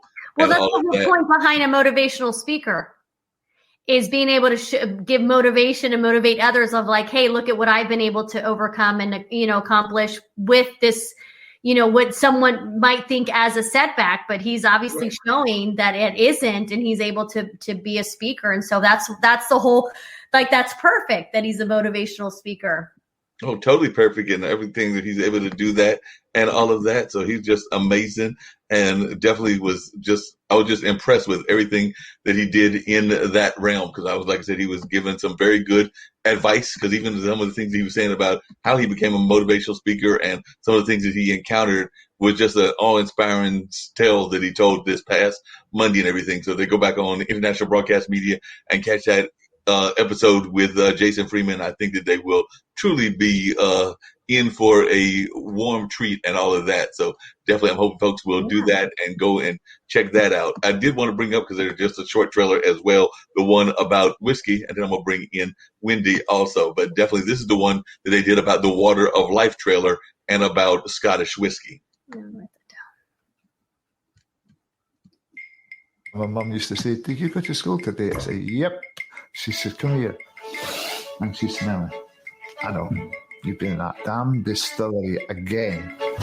Bed, no dinner." Ancient, natural, old, pure. The blood of one small nation, absolutely.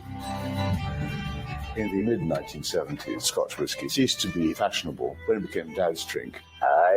There was just a massive bust. I've never once met anyone who goes, and there's no emotion behind it. If you do that, God, go and drink vodka. Even though I'm a scientist, it's actually much, much more of an art. Looking at Bruichladdich, I said, someday I would love to make whiskey at that distillery. The place was falling apart. There was a sign. It sort of encompasses the whole whiskey industry at the time. Exclamation. And I can remember thinking, I've got to do something about it. I got a phone call from the chairman of Bruichladdich. I said, the answer is yes. He said, really? Very different people with different background and experience who all came together with the same goal of bringing this distillery back to life. The most unlikely partnership in the history of whiskey. It's hysterical. Jim reveled in the freedom that he was given, sometimes a little too much. I could make virtually what I wanted. There's a Bruichladdich every week, wasn't it? There's probably too many. I said, "Why are you doing this?" He looked at me with these wild eyes and said, "Because we can, and because we're having fun." There aren't as many true mavericks anymore, learning quite literally from scratch.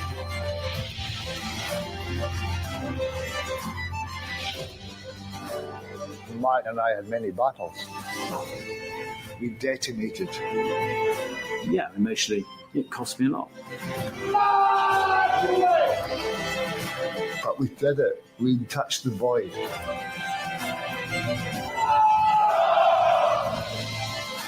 Oh my God. How far can we go, you know?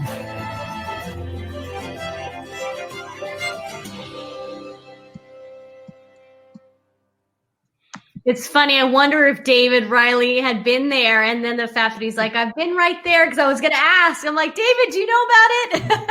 Yep. Looks like he's been there and everything. I am going to bring up our other guest for today and everything, Miss Wendy Boone, who is a gospel singer and has definitely done some amazing work in the field of gospel. So, Wendy, how are you doing? And share with Raquel and those that are watching, including David Riley all the way in Scotland, a little bit about yourself and your music and all about your gospel journey. Okay. Hi, everyone. Hi, Raquel and David. I can't see David. Hello, everyone. My name is Wendy Boone. I'm glad to be here. I'm a little nervous, but I'm here.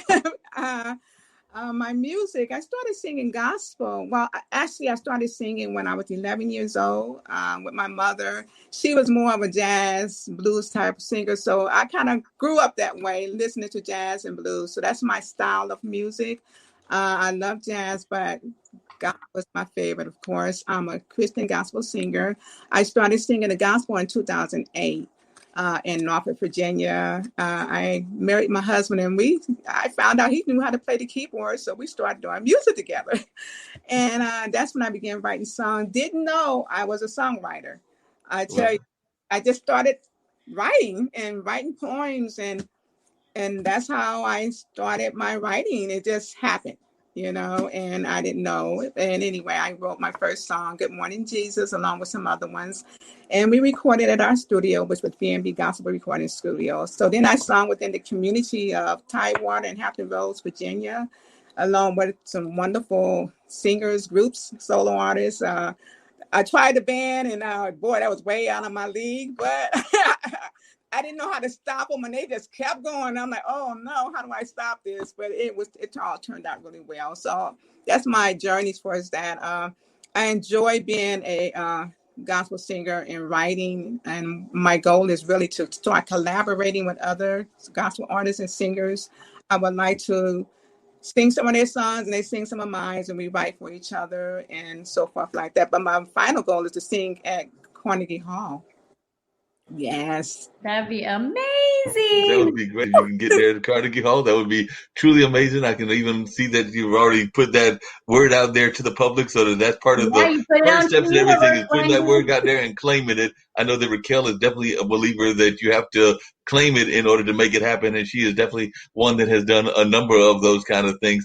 We were talking before you came on, Wendy. She's actually got a YouTube channel that she's got the youth talking of sharing their story and everything, but she has done a number of great things both there in California as well as now on the East Coast. I know, in the Virginia area. Wendy, are you still in Virginia? I'm now in Lee City, Texas. Oh, okay, because I'm in Leesburg, Virginia, so I'm up north. So when you said Norfolk and I was like, oh, and Hampton Roads, I was like, okay, so now you're in Texas. All right, it's okay. Years now, going on 8. So yeah, I think we're gonna make it our home. Okay. So. What brought you out to Texas, and what is it about Texas that you like compared to Virginia? Okay, my husband got a job offer here, so that's why we came here in 2012, 13. Mm-hmm. And what do I like about Texas? Well, it's a little different from Virginia. In Virginia, we were able to, I'm gonna put Virginia first. We were able to sing gospel within the communities. The churches, they just came together and everyone would get a promoter. I had 2 promoters, and we would just get on concerts there. But here in Texas, it's not like that. I find that it's more of the international gospel artists here, especially out of Houston. So it's kind of hard to get out there within the churches to sing. So, hey, I just do it online. I was going to say, now the power of online and social media, you can touch more people now, through social media. The irony of it. Yeah, the irony of social media, Raquel, and everything. Because you actually moved from California to this whole East Coast realm because of career, if I remember correctly, or was it family? I forgot whether it was career or family. I moved for family from California. Yes, I was born in Jacksonville, Florida, and I grew up in Los Angeles, California. Oh, okay. So see, we all have the LA connection. So I jumped on because the guy before, Nate Barlow, is in LA, and I'm from San Diego, but I went to UCLA. So I lived in LA for a good 5 years. And the fact that you said LA, it's the whole Los Angeles thing going right now. And Raquel, what was it that caused you to move from? My ex-husband, a guy. It's always a guy. It always starts out with a guy. Raquel is ex-husband. Yeah, well, mine's ex-husband too, but I've got, my son's going to be 20. My daughter's 16. She's going to be a senior in the fall. So as soon as she graduates from high school here in Loudoun County, I'm like, peace out, back to Cali. I love California as well. Yeah, I still have some family there. So okay. What you going to do when you go back to California?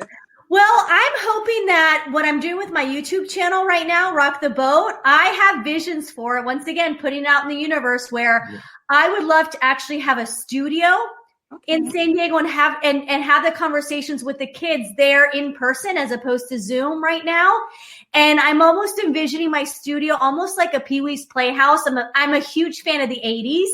So I would love to have like an 80s feel where it's all of this, it's my childhood memories of like, cartoons like the Smurfs and Care Bears and the music, 80s music, Madonna, Michael Jackson, Duran, all that.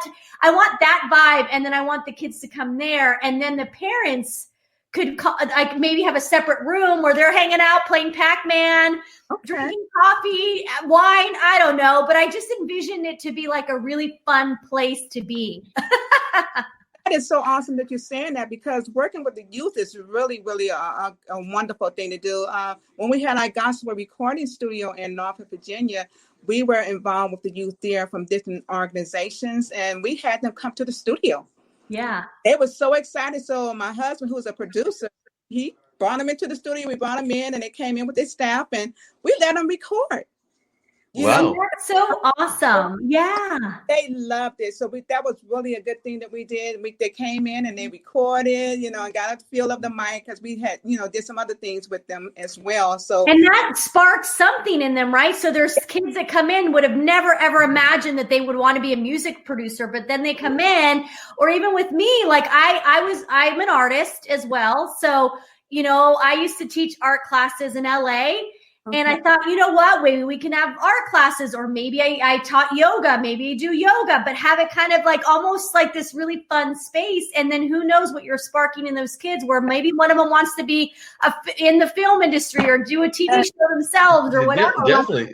That's the gift we're giving to these kids is showing them, like, look at all these different things that you can do when you grow up.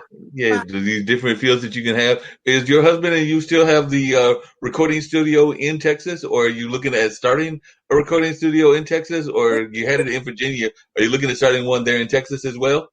We do have one still here. The thing is, he's doing a whole new thing.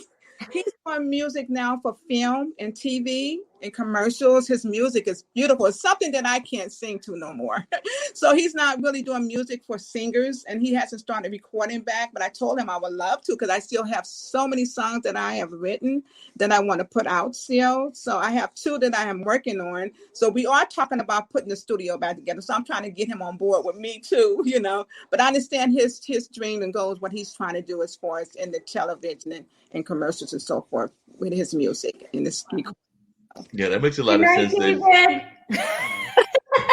David's in Scotland, so he's getting sleepy. So yeah, David, I will reach out to you and we'll chat soon for sure. Oh, and my channel's Rock the Boat, RAQ the Boat. Yeah, so definitely he's had to go over there and get his nap on. Wendy can sing the original tunes. The Rock the Boat song by Hugh Corporation. Is that the one going to rock the boat? Yeah. Don't tip it over, rock the boat. Yeah. That one, yes. But Raquel, we don't want you to go back off the East Coast. We need you to the West Coast. We need you to stay on the East Coast. You can't go back to the West Coast. We're not having that. Well, that's the beauty. Well, at some point it'll be okay to like travel back and forth. Obviously right now it's difficult, but I'll just, I think my kids are going to stay in the East Coast, especially my son. My son's an East Coaster.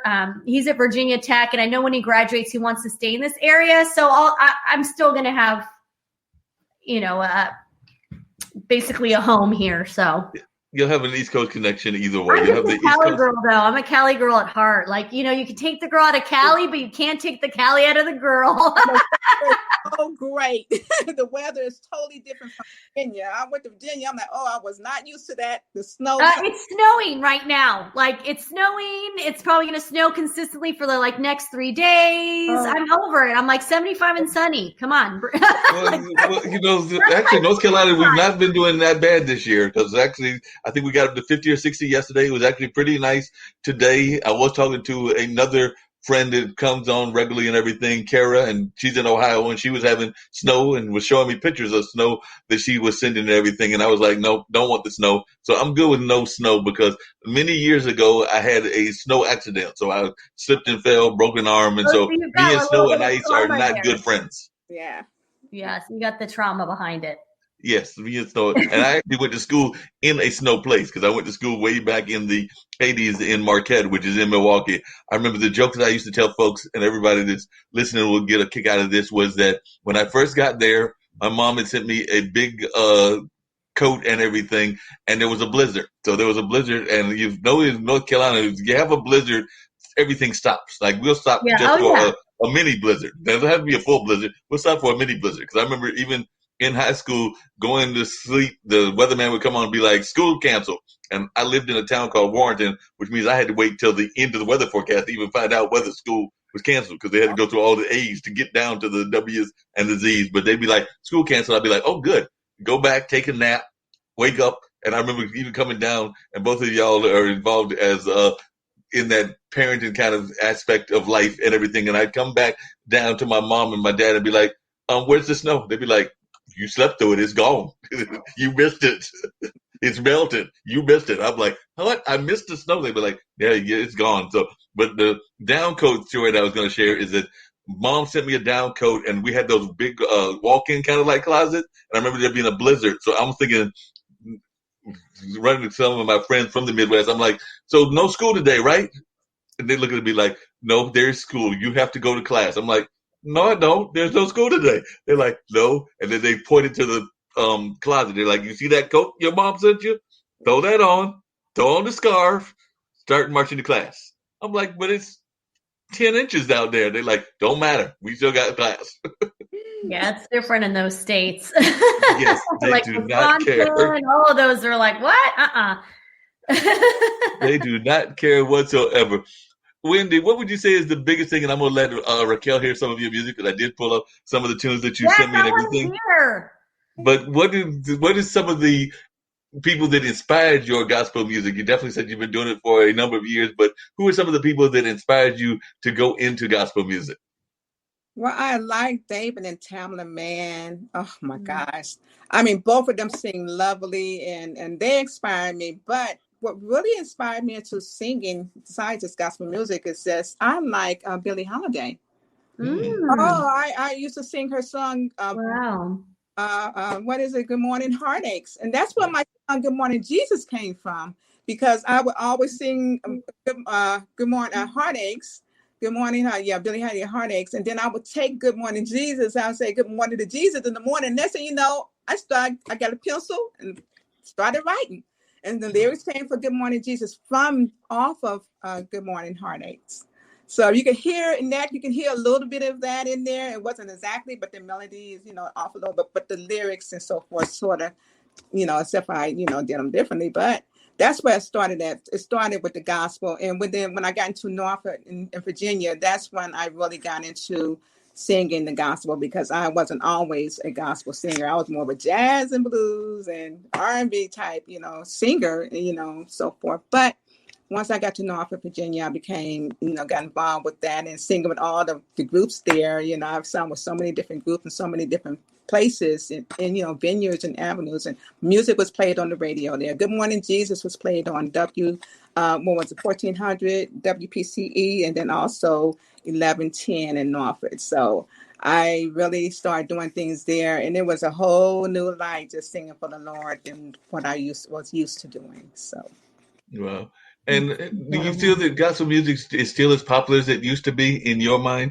Like I said, I sometimes think that it does still have strong popularity, and then sometimes I know that folks get divided into the different kinds of gospel. Like there's contemporary gospel, there's definitely the more traditional African-American style gospel, and there's a number of other ways that the gospel seems to get divided. But I was loving to hear your thoughts on gospel music and its popularity in your mind. In my mind, I love the contemporary. Tradition is wonderful, but I'm not that type of a gospel singer. I don't sing from the head. I hear them, I'm like the head. And my husband kind of explained that to me. I'm more of a smooth, laid back type of gospel singer. I believe in singing it the way God gave it to me to sing. I'm not trying to be like nobody else. I'm not I'm not one that really sing very loud and smooth. But I think contemporary to me is really good, and especially the jazz. There are jazz gospel artists out there that's basically instrumental, and so, but my style is jazz, type laid back gospel singer, contemporary. I do like quartet. Quartet is good too. A lot of people's into quartet, especially back in Virginia. Oh boy, they love quartet in Virginia, so, and the concerts was quartet, but guess what? I was more, like I said, contemporary. So I had a promoter, Minister Robinson, who heard me, and he's like, wait, so now I can do both. Now I can do glory, glory, hallelujah. I can do Jesus will fix it, trouble in my way, quartet and contemporary. I have them in recordings where it's my background, and I can sing them both ways. Now I can do some, like I said, some traditional and some quartet. I probably can. I'm not afraid to sing without my music. I was sing for you. I was sing a cappella, but I just love the instrument. I play the guitar as well now, so I love singing music. So. But I think contemporary is where I'm at, in the jazz, of course. Yeah, you can't go wrong with jazz. I'm definitely a big jazz fan and all of that, as well as a big fan of blues. And I know sometimes people try to put a division between blues and gospel, but I actually find that they have a lot more similarities than they do differences, in the sense that they're both singing about the world and singing about positive messages. I don't know that they're always necessarily as opposite as sometimes folks try to make them out to be. You know what? Jazz is really, I looked up jazz before. Jazz is really from the soul, from the heart. It's really emotional, felt from within the heart and within the soul. That's where jazz and R&B and blues basically originated from. No, I definitely agree with that. I love R&B. Yes. So you're an R&B fan? I know that's right. And everything. I'm an R&B fan. I do love jazz too. I love all music, but I huge R&B. I don't know what it is about it, but I just it just seeps into my soul and my heart. Just cannot get enough of it, and you're sitting there going I just am enjoying this music totally and everything. But we're going to let folks check out a little bit of Wendy's music, which we're going to bring up Good Morning Jesus. So we're going to bring that one up and let folks check that out as well. So see if I can't get that to come up and everything. So we'll hope that goes on and bring that up, and folks can hear her rendition of Good Morning Jesus. Yeah.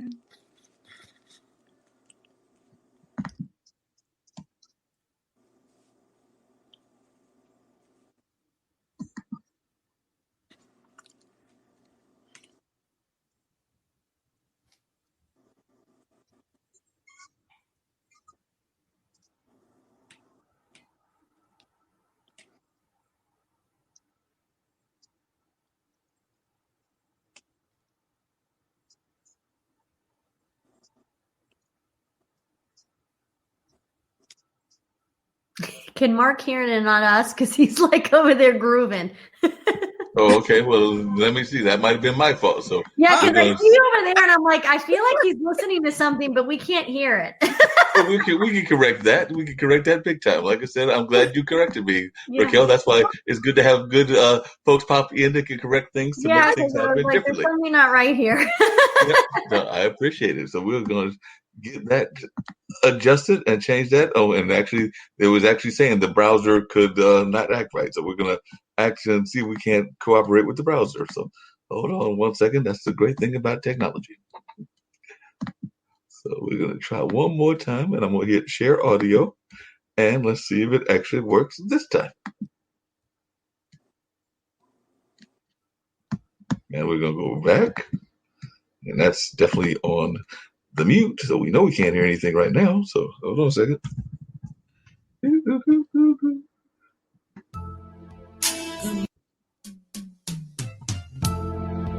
Good morning, Jesus. You are my best friend. Good morning, Jesus. You're the one who knows me well. Now every day I start my day by saying to you, good morning, Jesus. I love you. I truly need you in my life each day. I know you love me because you gave your life at Calvary. Now I can say that I am set free. Good morning, Jesus. I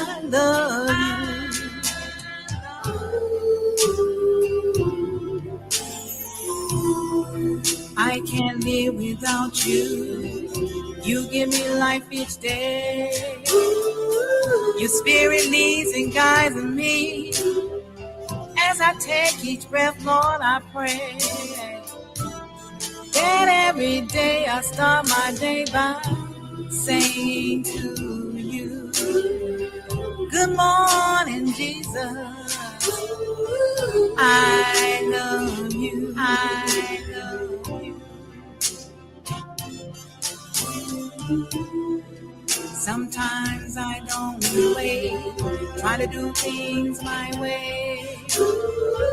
But you said be still, and you are not alone. And know that you are God.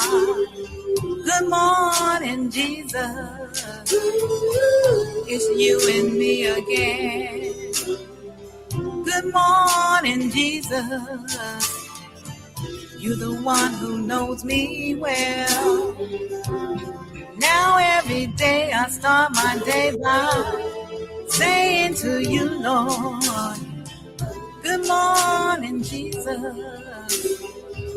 I love you. Good morning, Jesus. I love you, Lord. I love you, Lord. Good morning, Jesus. Good morning, Jesus. Good morning, Jesus. I love you, Lord. I love you, Jesus. I love you, Jesus. I love you, Lord. Good morning, Jesus. Good morning, Jesus. I love you. I love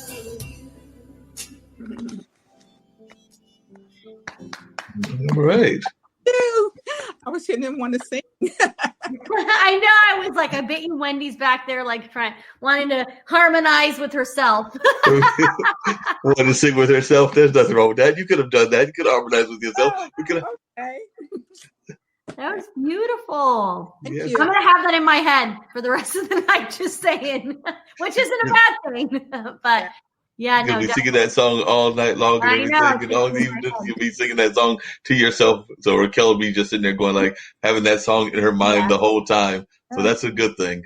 So that's what you wanted to have in a song, something that'll catch your ears and that folks will be thinking about all the time. So that's definitely a good part of the song, the way that you've got those lyrics going. And like Raquel said, it'll be stuck in my head as well. So I'll definitely be thinking about it in a positive light. Are you doing any, is your home church there in Texas doing actual services, or are y'all doing virtual services? And are you doing any lead singing in those services?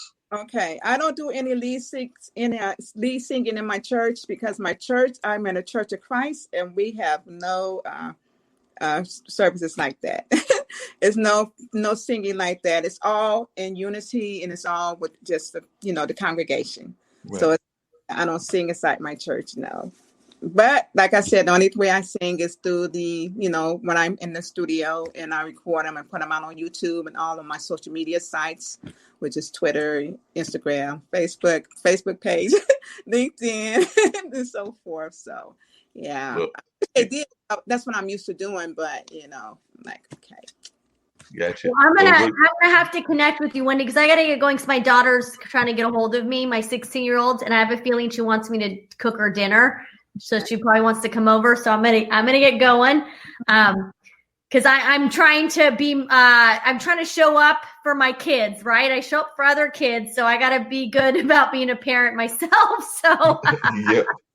But it was really great to meet you, Wendy. You're so talented. I'm looking forward to following you and your journey and see where else it takes you. And Marc, it was nice to see you. Thanks for having me on. It was a nice little surprise.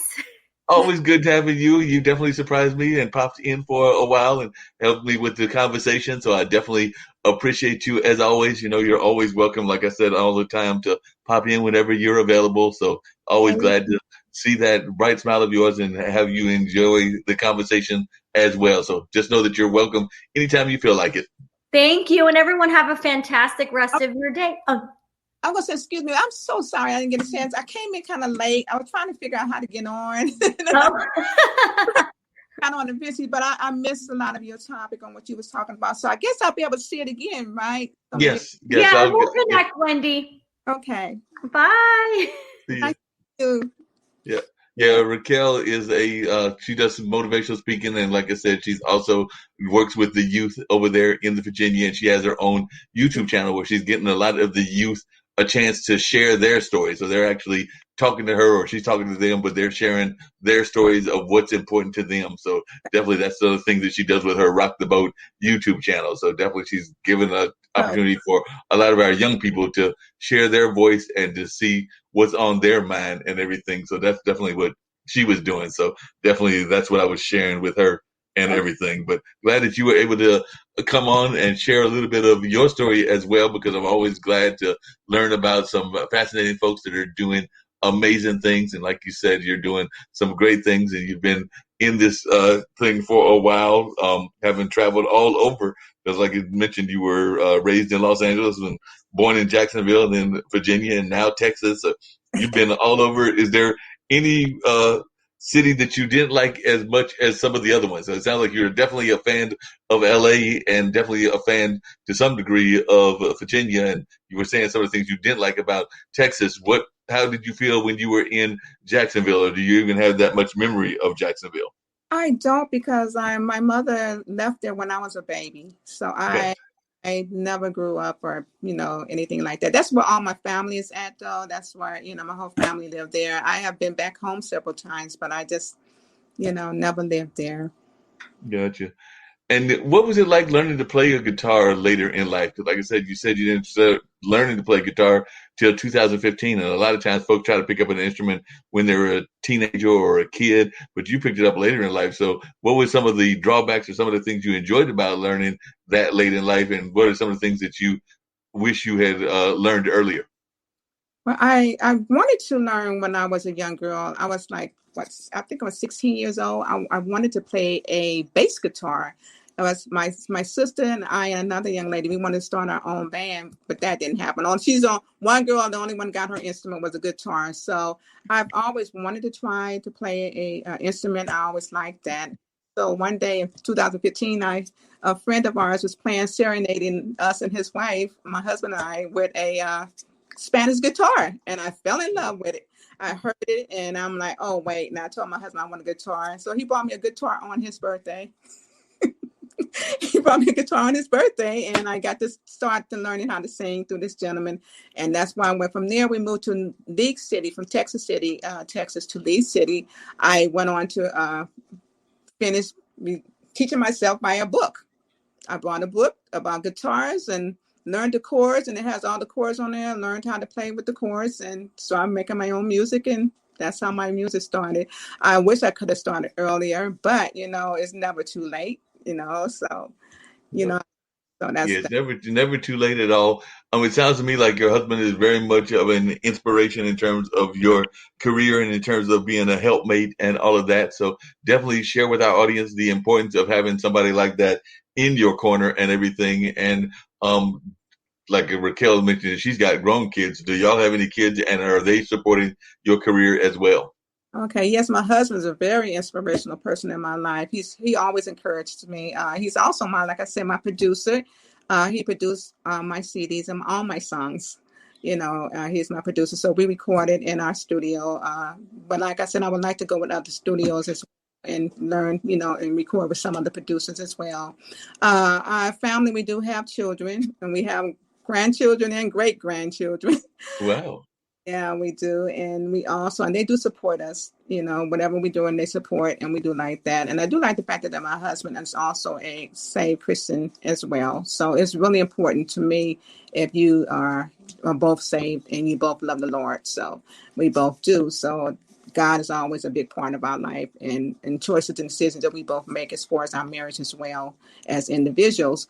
And my plan is, like I said, to continue on to sing the gospel as long as I live. So God continue to use me. I want him to use me as his instrument for his kingdom. So How important, because I've talked to a couple of folks. We actually had Reverend Carl Watkins on one of our shows, and he's a LinkedIn person as well.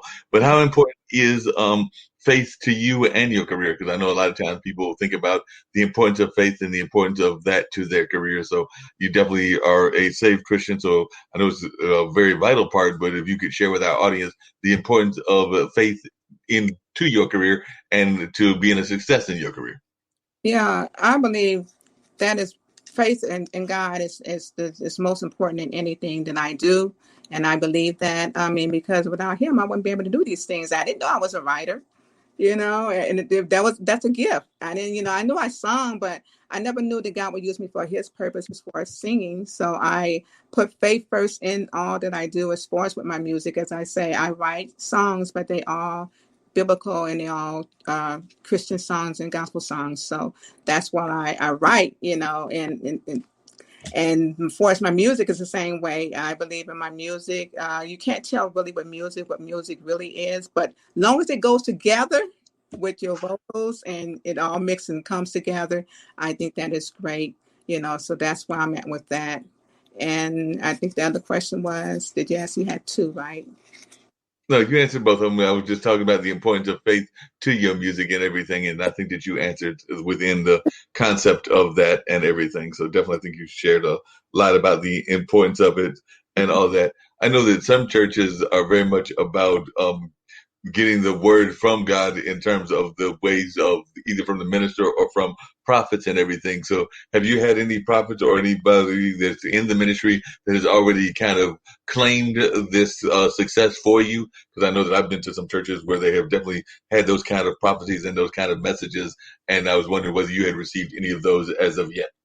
I did receive back in Norfolk, this young man, he told me that God had something else, and he was on the corner with his son, passing off flies. He said, God has something for you to do. And I'm like, well, I know, I sing, I said, I'm a singer, I sing within the churches and so forth. He said, no, God has something else for you to do. And I'm like, oh, he does? He said, yeah. He said, God really has something else that he want to use you at besides just you singing. He said, you're doing a wonderful work for the kingdom, but he has something else. And I believe that's true. I think that came to pass because I am doing other things within God to use me. First off, being on your show. Right. I didn't imagine this, meeting you and so forth, but God do put people in your path, and so I believe that what he said is coming to pass. Yes. Oh, yes, definitely. And who knows, it might be that either this year or in the next several years, you get that dream of appearing at Carnegie Hall and all of that. When did you first think that you wanted to appear at Carnegie Hall? And is there any other places that you're hoping to sing at or perform at in the near future as well? Okay, I thought about Carnegie Hall because I like I said, Billie Holiday was someone who I really didn't like, and I seen her movies, and I seen her, according to the movie, she was singing in Carnegie Hall before she died and so forth. So I just saw it, So then my youngest daughter, took me to New York for my birthday, and we actually went to there. She took me there. I fell in love when I looked around. It's so gorgeous and it's so beautiful. And I just always wanted to just sing there. I'm like, I'm really, and so I asked, the person there that worked there. She said, yes, they have, singers come here all the time, Christians and so forth. She said, just let them know that's what you want to do. And I'm like, okay, and I told her, thank you. So that is what I really do. Now other places I would like to sing. I want to continue to just do what I'm doing now, as far as singing. I would love to, like I said, get with other singers. I would love to have a band one day, and continue to do what I'm doing, whereas I can share my music all over the world. God plan for us is always bigger than ours. I was just singing within, like she was saying, Raquel, in just the churches, but opening up on social media, they get a chance to see my music all over the world. and I thank God for that, so I look at that as an avenue. So it's never not where you can say, oh, this is not working for me, because God always works things out, even though you don't see it. Like I said, I'm on social media. I can play my own music because my husband's doing something different. I learned the guitar, so I don't have to wait. God always opened doors for you. So that's yeah, there's no doubt about that and everything. I don't know if you've ever thought about singing at the Apollo, but we were actually on, I think, a 1.5 or 2 year hiatus. But there was a friend of mine, Captain Newborn, and I was helping him out with this event. I was actually one of the hosts, but we were doing the road to the Apollo, where we would get North Carolina folks, and we would actually we're looking at going to other states and other cities as well, but we would bring them up to the Apollo, and then they would perform at the Apollo. And some of them actually made it to several of them made it to the main stage, and several of them made it into further rounds, into like some of the advanced rounds. And they've also gone on to different TV shows. Like I know one of the young men was on one of those Tyler Perry TV series, and a couple of other folks have done some other like festival concerts and things along those lines. So right now, because of the pandemic, everything's on hold. But I know I just talked to Captain Newburn a couple of days ago, and I know that at some point he's hoping to relaunch it again. So definitely that's another avenue that I know a lot of folks use, is those talent showcases, not just ours, but like also the American Idols and a number of other things. So have you ever considered going into those competition kind of realms? No. No, I don't believe in the competition things when it comes to the Lord. But right. Anyway, I do like McDonald's. McDonald's have a gospel thing that they got together. Right. Them, and as far as also BT Gospel, right. So them. But as far as competitions, I see them all the time. It's just that I don't know. I just don't believe in competition. Losers and winners. No. Yeah, that makes sense. Sometimes, like I said, they did it in that tradition of the Apollo. I will say one of the things that I liked about it is that they did not allow the kids. So anybody under 20 could not be booed, because apparently that was one of the rules that the Apollo put out recently as well. So they established that rule that they cannot boo the kids, and they try to hold to that rule, as we tried to hold to that rule as well, because we didn't want to have folks egos shattered. Because you're right, a lot of times competition can also mess with people's egos, and then they don't feel like singing even though they've got a gift and all of that. So a lot of times it hurts their gift. So one of the things that we always try to do is, even if those that lost, we tried to find ways to encourage them to continue, even if the fans didn't like what they were singing or whatever. But we tried to find ways to continue to encourage people. That's right. That's good. Yes, that's good. Yeah. You definitely got to try to encourage folks, because a lot of times folks are too pessimistic and everything. As you've been good, you started singing secular, but now you're doing gospel. What are some of the things that surprised you that were the same about gospel music, as well as some of the things that were different about gospel music versus secular? So what were some of the things that you found to be the same, and some of the things that you found to be different about both? Well, secular is definitely different from gospel, because it's not uplifting the kingdom of God. It's not uplifting him. So, but at the time when I was doing it, I was very young, when I was singing and so forth. But as I became a woman, I was still singing, but it wasn't like singing in front of people or audience or anything like that, or performing it. It was just something that I did within the communities, as far as my family, a park every now and then or something like that. But the gospel is no comparison to singing for the Lord, and I that, like I said, that there's where my heart is. Mm-hmm. So that's what, there's no comparison. Yep. And then one of the things I've noticed is that when you hear you sing, you can definitely feel that you are very much connected to that God voice and to the voice from above and everything. Whereas sometimes you'll hear some gospel singers that are just going through the motions, but you're not going through the motions. You can hear that you are definitely very much connected to what you're singing about. And so that's always a good thing, when you can recognize that the person is singing a message that means a lot to their heart. And when I hear your singing, you can tell that it means a lot and that it resonates with you. And as you said, that songs that I have written, a lot of them are scriptural. If you the lyrics and the scripture that sometimes is in them, that's in there. So the majority of them are, well, basically all of them is basically spiritual, has something to do with God. There's some singers who are singing and they say he or she, not she, but he he this or that. But I tried to write a song without putting God or Jesus in it, and it was not working. Wow. It didn't work, So I said, okay, because that's not what I believe in. So my songs have God or Jesus in them, and that's how God, the Holy Spirit, gave them to me to write. So. Yeah, that makes a lot of sense.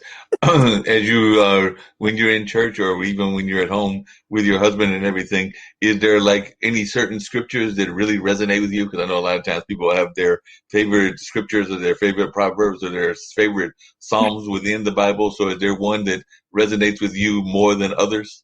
I like Psalms 91. And the reason why I like Psalms 91 is because it covers everything. Covers, the healing, the protection. It's just, if you read that, it just covers the whole multitudes of everything. So my favorite is Psalms 91. Yeah, and I do where Jesus said, in order to be born again, you must be born again of water and spirit, John 3 and 5, 3, and then 3 and 5. So it's that there is, because that's true. A lot of people don't get baptized. Right. I don't want to go into it because I know a lot about the script because I read and study, but you have to be baptized as well. So, and that's what he said in John 3:5. So, yeah, that's another one I like because there's so many people. I remember when I went into a church and I joined membership, but I never got baptized, and they never even thought about asking me, "You want to get baptized?" And it just never happened. But you have to be born in water as well. So, wow. And we've got a lot of folks that are of different denominations that are part of this network and that listen to the network and everything. So what kind of message do you give to folks that might be not necessarily Christian, but might want to hear your music? But what message would you give to encourage them to listen to you? Well, what I can tell them is that whatever God leads you or however you feel in your heart, if you love music, either way, I think my music will be something for you. I'm just saying, yes. Really encouraging, it's uplifting. And I have a lot of people that has told me that, you can have a bad day and you can listen to my music and it uplift you and it encourage you in the Lord. So I think just however God leads you on that, or how you feel in your heart truly to listen to whatever music it is that you like, but long as it's just something that encourages you. That's what I truly do believe, encourage you and keep you uplifted, especially in the time now, with all this going on in the world, you really do need something to encourage you. And I believe in being encouraged in the Lord is one of the most things that you can do at this time. And it's always good to have friends and family as well, but it's nothing like God and it's, so forth. So that's what I believe. So I think you should listen to my music and then let me know what you think. Leave me a comment. Go to my YouTube. They'll have to definitely do that. Leave a comment, let you know how they feel about the lyrics and everything. I know I listened to a couple of them and was quite impressed with them, but I'll let our listeners listen and hopefully they'll be engaged and interested as well. I know I was working with one of my coworkers who's very much involved in their church as well earlier today, and they were actually thinking about what we're going through with the pandemic, and they're actually thinking that in their mind, a lot of this stuff that we're going through had already been foretold and it's part of what is already been within the Bible that would be coming at some point or another. So I don't know, that probably is some of your thoughts as well, because I know that my coworker, Miss Shirley, was saying that she was actually having a conversation with several people in that, but she was like saying that that's what it seems like, that's stuff that we've already been told would be within the Bible. Yes. It is, I believe it's the end time, but the Bible says no man knows the hour. I think it's in Matthew's, where we really don't know the hour, time, or the day, but it is definitely things that's going on according to scripture that's going on in this world today. Yeah. And if you're a Christian and you read, you will know, wait, these signs of the times, and that day is coming real soon. And that day is considered Judgment Day. So it's right. So yeah. Gotcha. Definitely. Yes. And what other kinds of words of positivity and encouragement would you give to folks that might think that they want to get into the singing business? Because like I said, we've got some folks. I know Alexandria May, who's one of our other hosts here on this network. She does the singer-songwriter kind of songs. I think she does some gospel as well over there in South Africa, but definitely she's always talking to different singers and songwriters. And then we've also got some other shows that are entertainment based. So if folks are thinking about either going into music in general or gospel music maybe even more specifically, what kind of words of advice would you give to folks? And the people that just want to start their music and their music career and music period, not, it don't have to be just gospel, you're saying.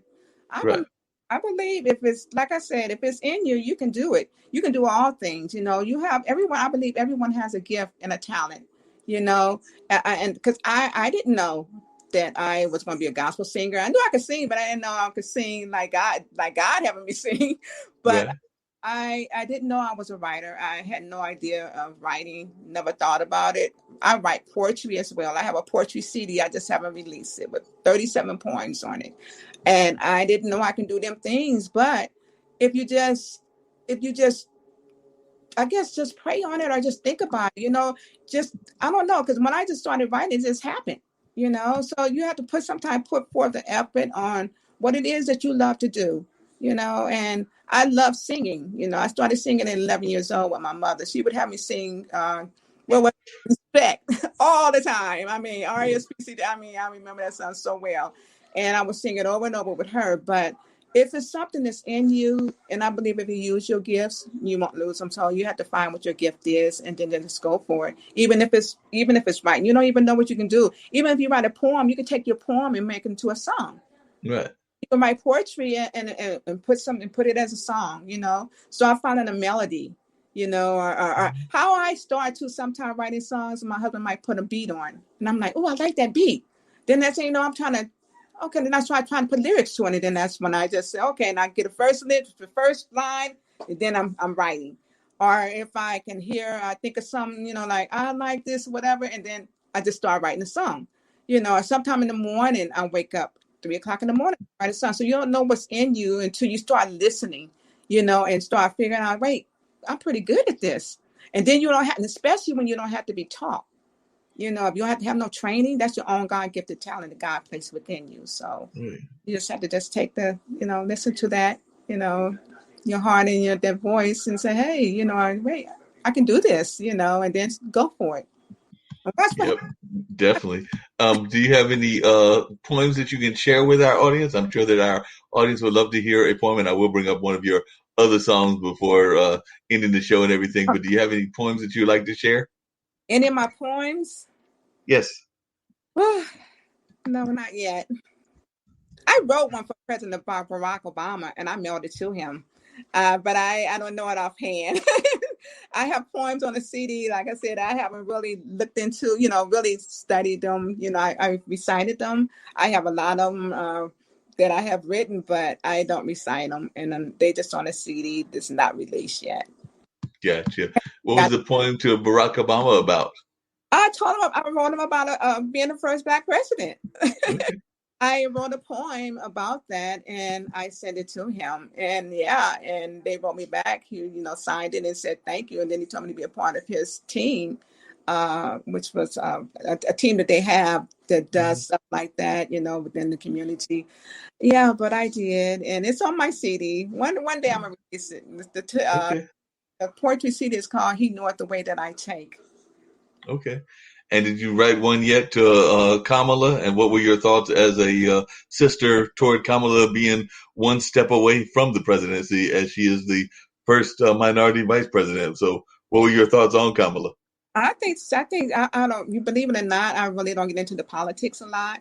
I don't, but I'm glad that she, you know, is, you know, she's blessed with being the vice president. Yes, I mean, that's truly an honor, you know, for her. And, you know, and I wish her well, you know, that all God has for her be, you know, bestowed upon her. So, yeah, that's all. Yep, definitely. Well, I did want to let folks check one of your other songs. So I'm going to bring up the one that I pulled up that you had sent me as well, which is the Endure for a Night. So tell folks about Weeping May Endure for a Night. Oh, okay. Yeah, of course, that's straight out of the Bible. You know, we just know one lyrics, but just that all the way through. And my husband's the background on that, and he also put the music together. That weeping may endure for a night is that's what it is. You know, and the Bible says weeping may endure for a night, but joy comes in the morning. So it was only supposed to weeping. It was only for one night, and then in the morning there should be joy. You know, sometimes it doesn't always work like that, but it's also God's anger. You know, His anger was just for a moment. you know. So we've been praying for Endure for a Night. It's really touching to me because, you know, there's times when you get sorrowful and sad and so forth. But you got to remember what follows that according to Scripture: joy. Joy comes in. Jesus even wept, you know. So, but joy comes, you know, and this anger is only for a moment. So, yeah. Yep. So we're gonna let them check out "Weeping May Endure for a Night" and get ready to bring that up and get ready to go back to the beginning. So go back all the way to the beginning and let's go back and hit play. Oops.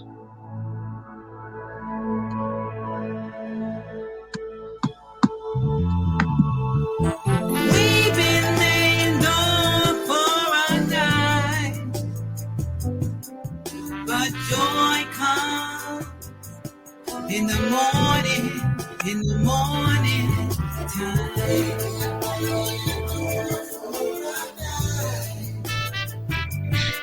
But joy comes in the morning time.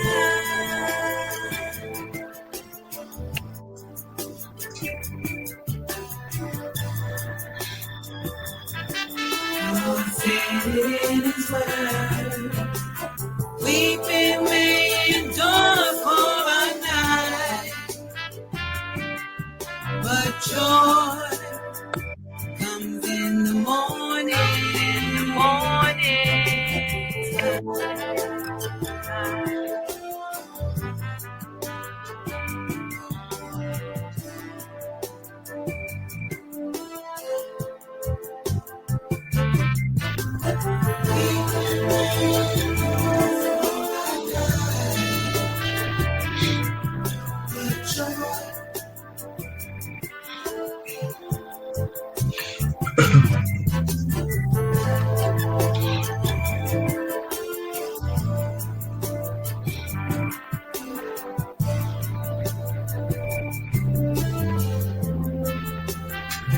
Weeping may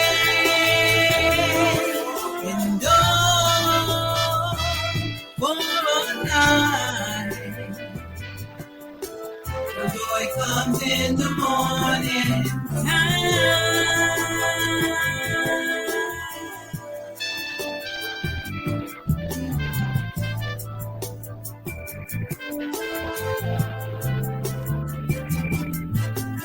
Weeping may endure, it may endure for a night.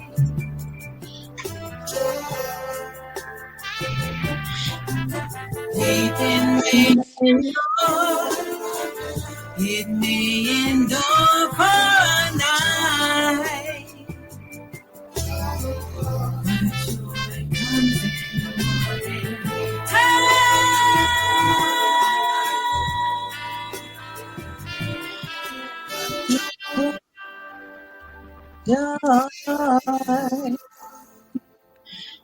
Amen. Yeah, definitely great song. Amazing song right there and everything. So definitely that was one that I think folks will definitely enjoy and then definitely relate to. Yeah. And all of that. A lot of folks will probably have thoughts about how that song even impacts them on a regular basis. Right.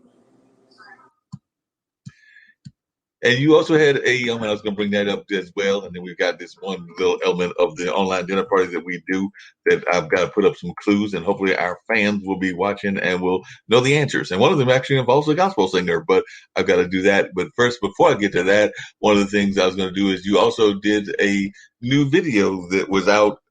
Actually, it was out near my birthday because it says it was released on July 2nd, and my birthday is July 1st, so it was near my birthday and everything. So definitely, but there was a new video, which was a song from the Bible, and everything. So you want to tell folks a little bit about that as well?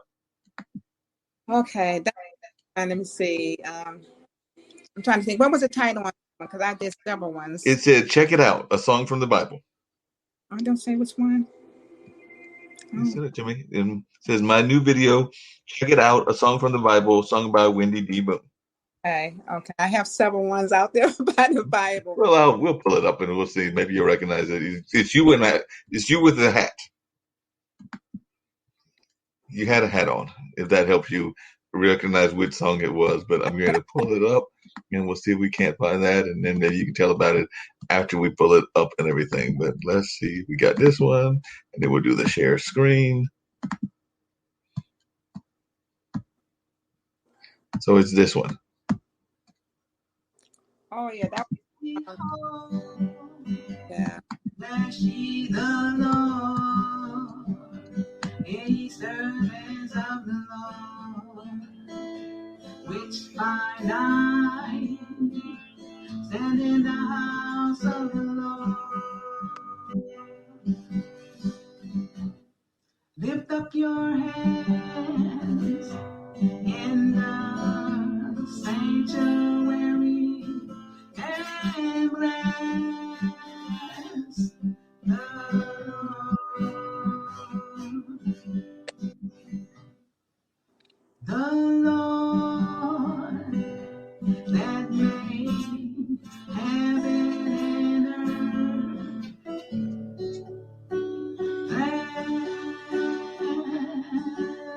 Bless me out of Zion.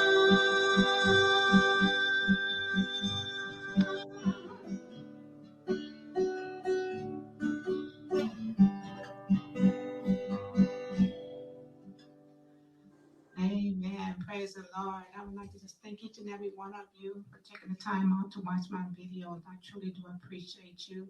Thank you so much. I just pray that they are a blessing to you and that you be encouraged in the Lord. Thank you for all your support and love. I truly do appreciate you. This song is a song of songs of degree, or a song of acid. It's out of Psalms 134 in the Bible, and it's truly a blessing how God is just truly using me to do his work for his kingdom. I never thought that I would be singing songs out of the Bible and playing the guitar and making music at the same time. But that's just how God is, amen. God will use his people, I tell you. Please, if you have not yet subscribed to my channel, my YouTube channel, or shared a like, I truly would appreciate it. It means a lot to me to be encouraged by you. As always, God's blessings and much love. And remember, God loves you. So do Jesus. And so do I.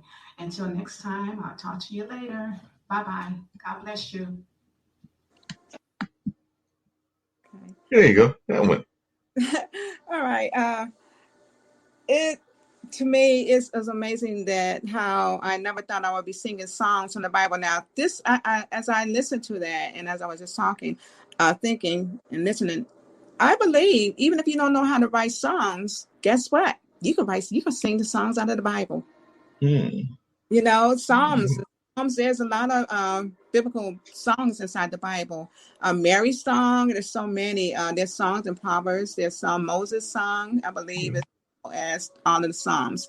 And they're decree songs, you know. And I just started doing that. You know, I was reading the scripture one day, and I'm like, wow. I was reading one of the songs. I said, I'm gonna do this one. So I think I've done two. I have another one that I finished now that I just haven't put out. And I will lift up my eyes. Can I sing a little bit to you? Yes, please. Okay. I will lift up my eyes unto the hills, which cometh my help. My help comes from the Lord, which made heaven and earth.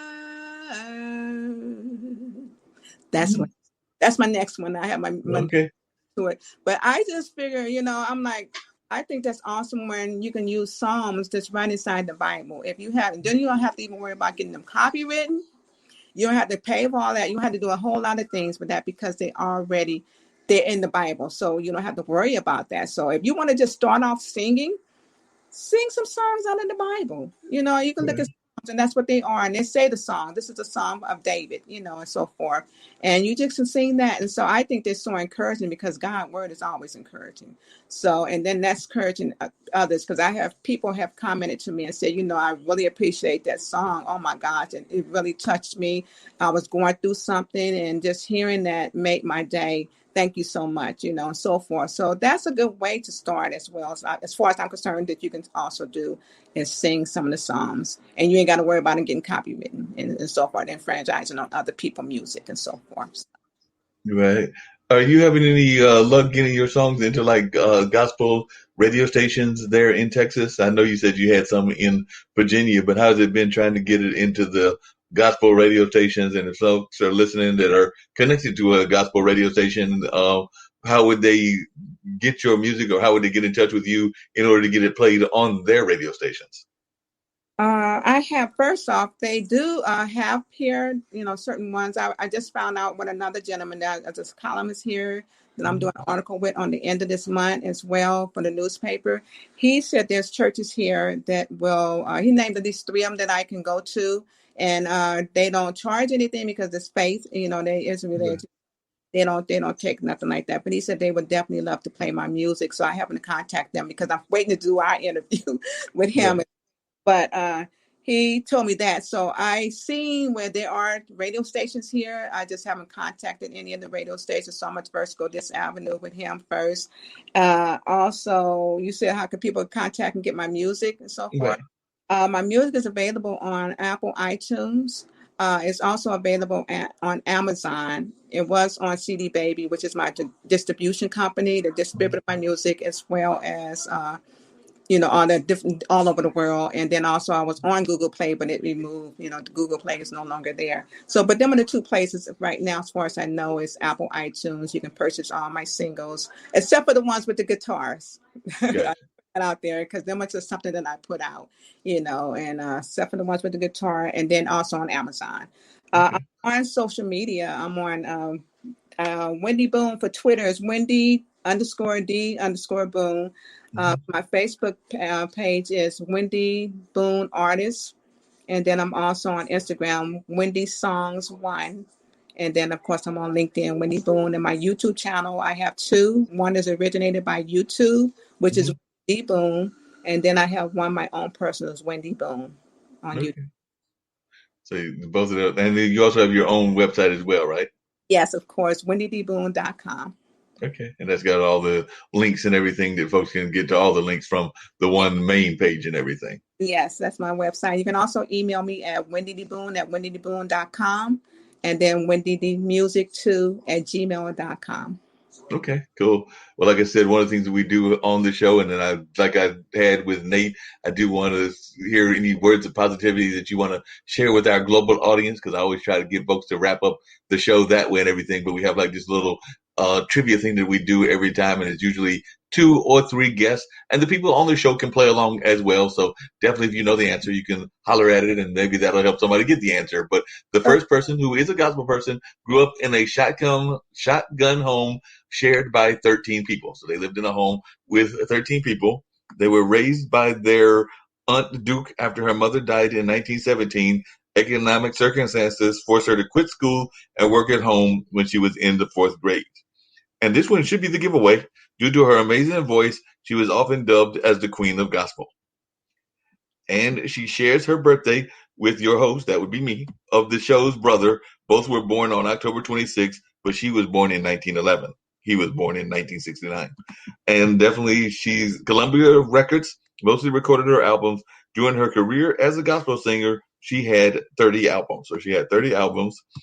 She selected gospel music as her primary music because she felt free when singing the music of God. So she felt freest when singing the music of God. She was raised in the Carrollton neighborhood of uptown New Orleans at the Black Pearl section, and her house only consisted of 3 rooms. Her mother worked as a laundress and house cleaner. Her name was Charity Clark. Not a lot of space for 13 people and a dog. So they had a dog as well. And her father worked as a barber and a dock worker. Then he served as a Baptist minister. That should have been minister. And then, and she worked with Thomas A. Dorsey. Thomas A. Dorsey was known as the father of gospel music. She met him in 1929. Both of them went touring for a 14-year collaboration in the mid-1930s.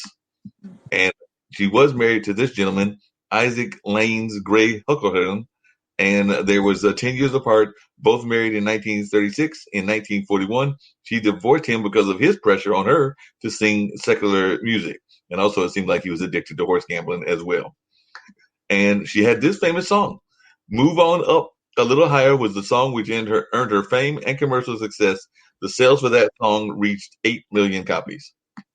And other famous songs of hers included Silent Night and Let the Power of the Holy Ghost Fall on Me. The latter one earned her French Academy's Grand Prix de Disque. And she has some good quotes, including, faith and prayer are the vitamins of the soul. Man cannot live in health without them. And this is one that I'm sure Wendy will agree with. If you believe in God, he will open the windows of heaven and pour blessings upon you. And then she also said, blues are the songs of despair, but gospel songs are the songs of hope. And she said, God can make you anything you want to be, but you have to put everything in his hands. So I'm sure Wendy would agree with that as well. And she also said, money just draws flies. Oh, and then she said, how can you sing of amazing grace and all God's wonders without using your hands? And then she also said, it is easy to be independent when you've got money, but to be independent when you haven't got a thing, that's the Lord's test. And let's see if I want to give one more clue. She mentored Aretha Franklin and Della Reese, and in 1961 was the first gospel singer to win a Grammy. Oh. And some people have said that she was involved in the whole with Dr. King in the sense of being one of his confidants and all of that. So definitely her voice became the soundtrack of the civil rights movement, as NPR's Sonera Glinton put it. And they said that even in moments when Dr. King felt discouraged, he would call her on the phone just to hear her sing. Oh, any idea? Well, I was going to say one of the Clark sisters because I heard Clark name in there, but it's not Shirley Caesar because I don't remember her singing Circular. Gladys Knight, sing that either. I'm trying to think of who that could be. Well, I'll let folks know because, like I said, I'm not hearing anything in the comments yet. But that was the world famous singer Mahalia Jackson. Oh, okay. Yeah. That was Mahalia Jackson and everything. So that was one of the folks that we do. And I usually do 2 or 3 of these. But the other one is this person served on the Dance Theater of Harlem's National Advisory Board. They were nominated for 14 Emmy Awards and won 3. In January of 1977, she portrayed Binta, the mother of Kunta Kinte, in the miniseries Roots. And in August 21st, 1997, she received a star on the Hollywood Walk of Fame. And this was her quote. She said, my gratification in working comes from the preparation and the building of the character. The choices of the roles I had made had to do with educating and entertaining. And as a result, I found myself working only every 2 or 3 years. She wasn't just going to take any old kind of role. And she said, we have to support our own films. If we don't, how can we expect others to support them? And then she said, unless a piece really said something, I had no interest in it. I have got to know that I have served some purpose here. But that's one of the things that she said and everything.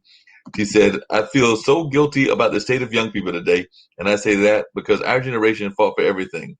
We fought to sit down at the counter, to sit on a bus. They were left with nothing to fight for.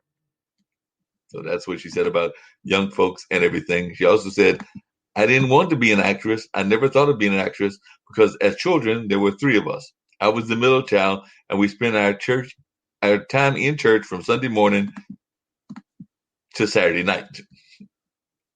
And in 1956, she appeared on the cover of both Vogue and Harper's Bazaar. And in 1972, she starred in Sounder, winning a Golden Globe and an Academy Award nomination. And in 1981, she married jazz legend Miles Davis in comedian Bill Cosby's home. So she married him in Bill Cosby's home. And in 2010, she was awarded the NAACP's Springer Medal. And in 2011, she appeared in the movie The Help. And then that same year, she appeared in Willow Smith's music video for the song 21st Century Girl. And in 2018, she received an honorary award from the Board of Governors of the Academy of Motion Picture Arts and Science, along with Lalo Schifrin and Marvin Levy. And her memoir, Just As I Am, is published just 2 days before she passes away. And then, there's Brandon. And it also says, the moment anyone tries to demean or degrade you in any way, you have to know how great you are.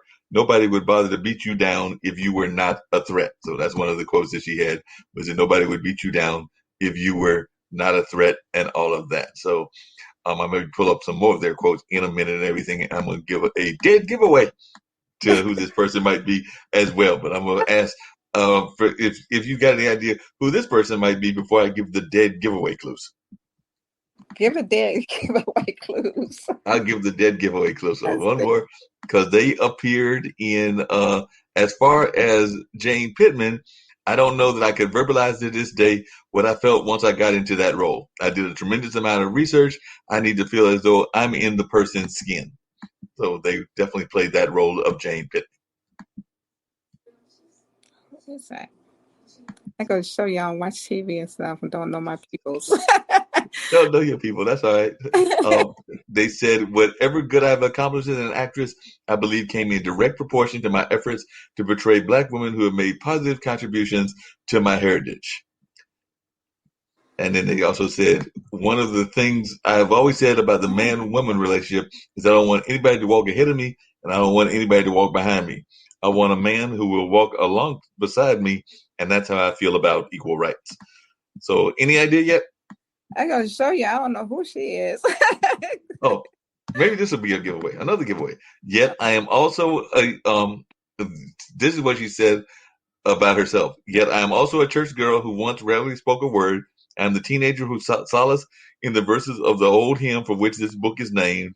I am a daughter, a mother, a sister, and a friend, an observer of human nature, and the dreamer of audacious dreams. I am a woman who has hurt as immeasurably as I have loved. And then they also said, the last part of that quote, a child of God, divinely guided by his hand. And here in my 9th decade, I am a woman who at long last has something meaningful to say. So they live to be in their 90s. Oh.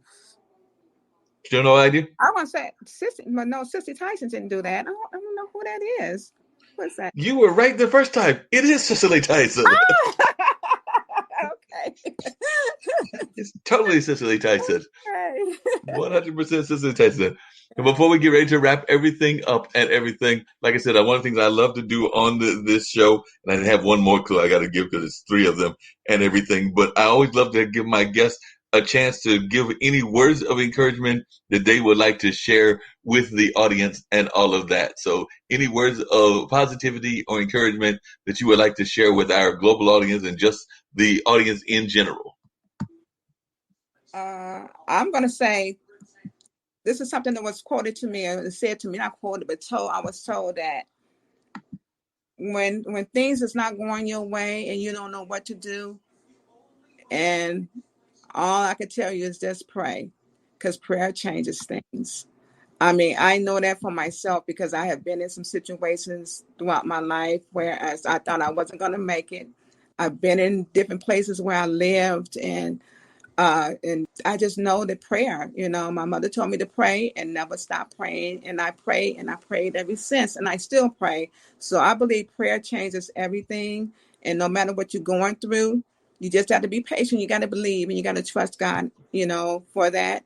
And it will happen, because he's not a man that he should lie. So I believe prayer changes things because it helped me and it changes things in my life. I tell you, God is really good. So that's Gotcha. Just stay encouraged and pray. And believe what you pray and ask for. And know how to pray. Pray according to God's word. Yeah, that makes a lot of sense. Can you share a time that prayer really helped you in your life and everything? Because a lot of times I think that sometimes folks need those encouraging examples. So can you share an example of a time in your life where prayer really helped you? Yeah, when I thought about committing suicide. Wow. Yeah. When I thought about committing suicide, driving my car off a cliff and stuff like that, things that was not of God. And I know, but I was in the port of despair, hurt, pain, unhappy. But I didn't know, I didn't want to die first off and go to hell. And I know if I killed myself, I was going to do that. So I just started praying. I said, Lord, help me. I was tearful, crying, Lord, help me. Because I was just so unhappy. My life was terrible. I was like, Lord, help me. And that desire to take my life was gone.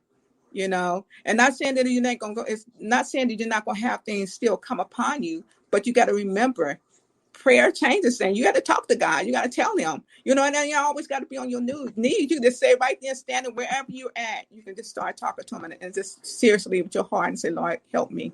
And he will. But you got to believe that, and you can't down him. Yeah, you definitely gotta have that belief in everything. Actually, one of the people that we are involved with here on this network and everything, which is Henry Morales, he's actually written a movie about teen suicide, because apparently teen suicide has become very much of a big issue and all of that. And the movie, if I remember correctly, the title is "And Hero," but it definitely deals with that issue, and he's very much passionate about trying to work on that issue. As I know, Kim Calhoun, who's one of our founders, has been working on that issue, and she's even got NFL Sisters in Service. They're using that as one of their issues, along with human trafficking, because we do have a number of folks that are having that feeling of despair, that are young people and are doing some very desperate measures. So I know that he's definitely doing a lot of great work in that field, and a number of other folks are as well. So I'm imagining this happened with you when you were an adult, but it also seems to be happening to a number of our kids as well. Yes, exactly. Yeah, and they don't know where to go and who to turn to. I grew up in foster care, foster homes until I was 18 years old, after my mother was murdered. So it's really, you don't know that sometimes they don't even help you, and you don't know what to do, where to go. So that's why I thank my mother for telling me to always pray, because I know when she was about to die, God answered my prayers. I went into my closet. So I just know that prayer changes things. I believe God when I pray. So, yeah. And they don't. Yeah. They need help. They need someone to encourage them, and so forth. And I believe in doing that. That's why I did a lot of different concerts with the youth and so forth, ministries and so forth. So, yeah, I was able to encourage them. Have you thought about writing a book about that experience and everything? Because sometimes people need those kind of encouraging words, not just from the music, but also from books and everything else, in order to know that they are not alone in going through what they've gone through, and also the way that spirituality and religion has helped you get through those difficult times. So have you thought about writing a book about that, or are you in the process of writing a book about that?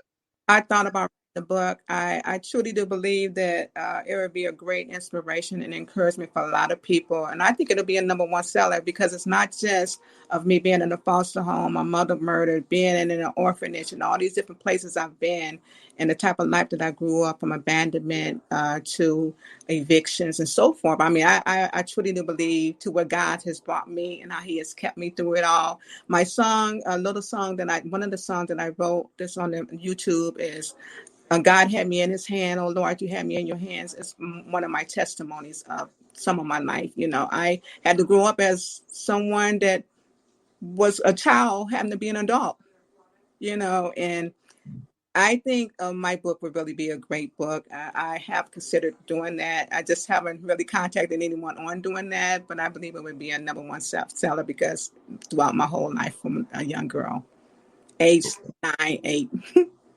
So. Sounds like it's a story that more people need to hear about, and everything along those lines. So definitely, I would encourage you to get that book written and all of that. I'm going to give that last clue for our last mystery guest, which is this person was an 11-time world champion, 6-time Olympic champion, 3 times Laureus World Sportsman of the Year, and triple world record holder. He is considered to be the fastest man alive on the earth. And one of my producers, Ankit, would be glad to know that he is a big fan of cricket, since he lives in India. Ankit does. Since his childhood, in an interview, he revealed that he used to play cricket along with his brother on the streets of Jamaica. And quoted as definitely, he's known as also having a little bit of a penchant for cracking jokes, and once was detained by the police for his practical jokes, and even his primary coach, McNeil, sometimes get frustrated by his penchant for telling jokes. And he had his own clothing line, his own headphone line, and an app that all have his name attached to it. And one time a lightning storm passed over the sky in New York doing his record-breaking stunt, and hence media nicknamed Lightning something, but that's something associated with lightning and also associated with his name. And they said this does not sound like the diet of a good training, but they said before the Beijing Olympics, he ate 100 chicken McNuggets a day for 10 days straight and won 3 gold medals. I don't think that's a good way to train for running track, but what do I know? But definitely that does not seem like a good way to run track. And he's a big fan of football, meaning soccer version of football. And in an interview, expressed about his desire to play for the Manchester United. And he said he would not encourage his child, because he just recently became a dad last year, he would not encourage his child to pursue sprinting. And the Tokyo Olympics in 2021 will be the first game without the Jamaican legend since the 2000 Sydney Olympics. And then he has some quotes too. He said, worrying gets you nowhere. If you turn up worrying about how you're going to perform, you've already lost. Train hard, turn up, run your best, and the rest will take care of itself. He also said, easy is not an option. No days off. Never quit. Be fearless. Talent you have naturally. Skill is only developed by hours and hours of work. And he also said something about manners. And manners is very important, I think. Manners is the key thing. Say, for instance, when you're growing up, you're walking down the street, you've got to tell everybody good morning. Everybody, you can't pass one person. And he also said, I have just accepted certain things, and it makes it easier. I accept I will get injured. I accept I cannot win every race. I work hard to decrease the chances of those things happening, but I accept that they will happen. A lot of people don't accept it. They get injured, and they go crazy. Mm-hmm. And then the last quote I'm going to give you is, he said, I think sometimes when you're on top and all you do is win, win, win, win, win, you get lazy and lose focus. When you lose, you open your eyes and you get serious. There's always a time when it is good to lose at the right time for you. So he was saying that sometimes you just got to take the fact that you might have to lose. Yeah. So, any idea who that might be? Yes, I don't know. No, that would be, and that's why I didn't put the lightning and the final word, but that would be the world famous Jamaican runner Usain Bolt. So Usain Bolt is our other mystery guest. Is that the one that won recently, right? Yeah, he won recently. And he always does like the poses and everything. Yeah, I couldn't think of his name, but I know who you're talking about. Yeah. But yeah, that's that one and everything. So as we're wrapping up, and I only got another 3 minutes, any final words that you would like to share with our international audience and with our audience in general? And Wendy, it's been great having you on. I hope folks got a chance to hear your rich music, and definitely I hope they'll go back to our YouTube channel and hear these amazing songs that you've done. And I also hope that they'll visit your website and hear even more of your amazing music. But I've enjoyed having you, just like I enjoyed having Nate Barlow and Raquel Borras. So all of y'all have been great guests, but you have definitely been an amazing guest. And I'm hoping that you too will come back as well. Of course. Thank you so much, Mark Lee. I really do appreciate you giving me this opportunity to be on your show, and it's been such a pleasure. And I also would like to thank all of the listening audience for their time, and to listening to your show as well, and to the people, your guests that you have on your show. You guys stay encouraged, and just remember, you can do all things in Christ that strengthens you. So I just appreciate you, and thank you so much. And I look forward to coming back. Thank you so much. No problem. We look forward to having you back very shortly. So we're going to put on that same 30-second clip that we used to start everything off, and also get this airplane on out of here. So we'll do the 30 seconds and then the airplane that shows some of our founders and all of that. But that'll wrap everything up. And then I've actually got to do a special edition with an artist friend that he wants me to do something at 7:30. So I'm not quite done for the day, but definitely I am done for the online dinner party. But definitely was great having you on, and I thoroughly enjoyed getting to meet you and talk to you in more details. I as well. Thank you so much. I look forward to you again. Bye. Bye. Bye. Bye, everyone. Yeah.